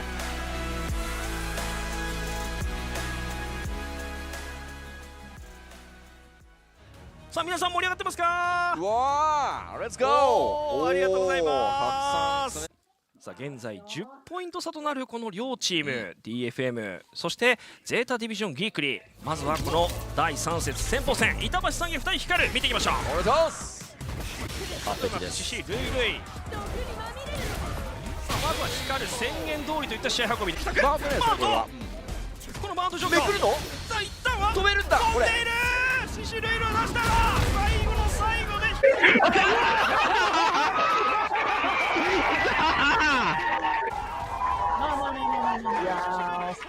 しい。バッカイもあるけど中段を立っている。歩き投げ空中ぐらい。おっ飛んでる。着地を取っている。ここからジョンは走り切った。スイーが入るが残らずリーサル。オ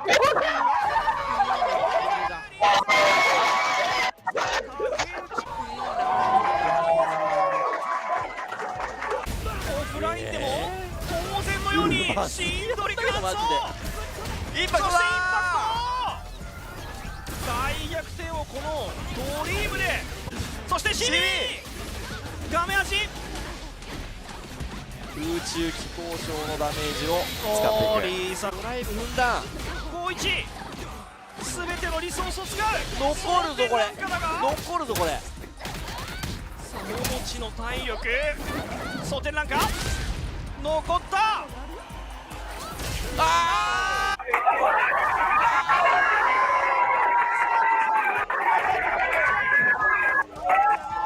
や大丈夫ですこれ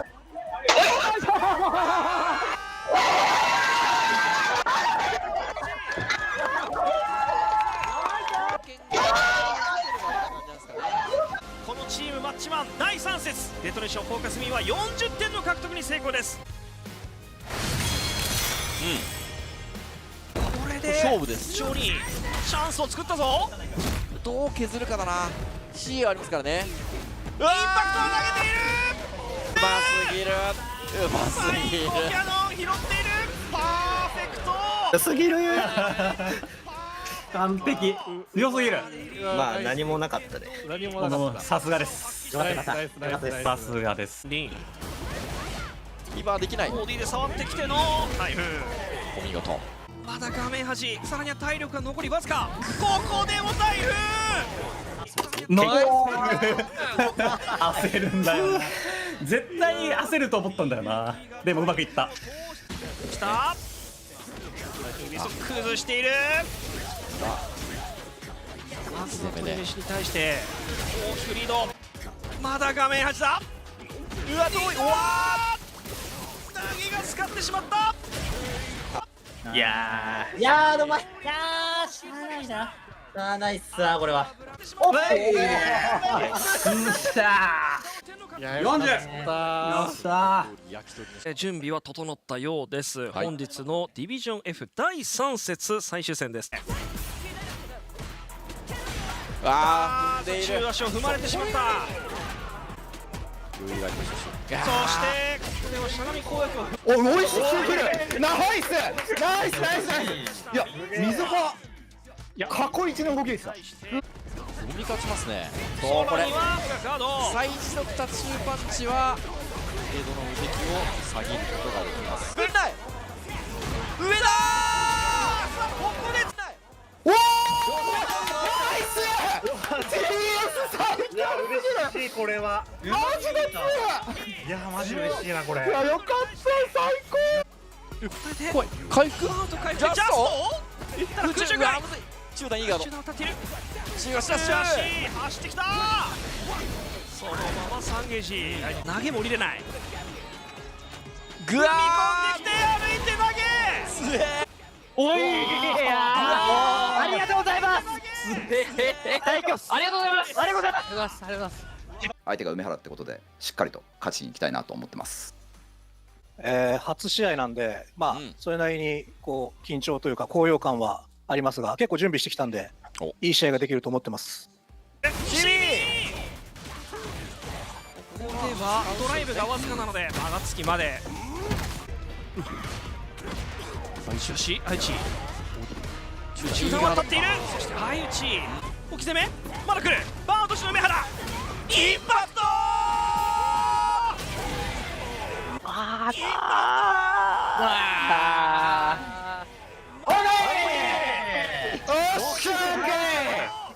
オッケーなんとかなった。いや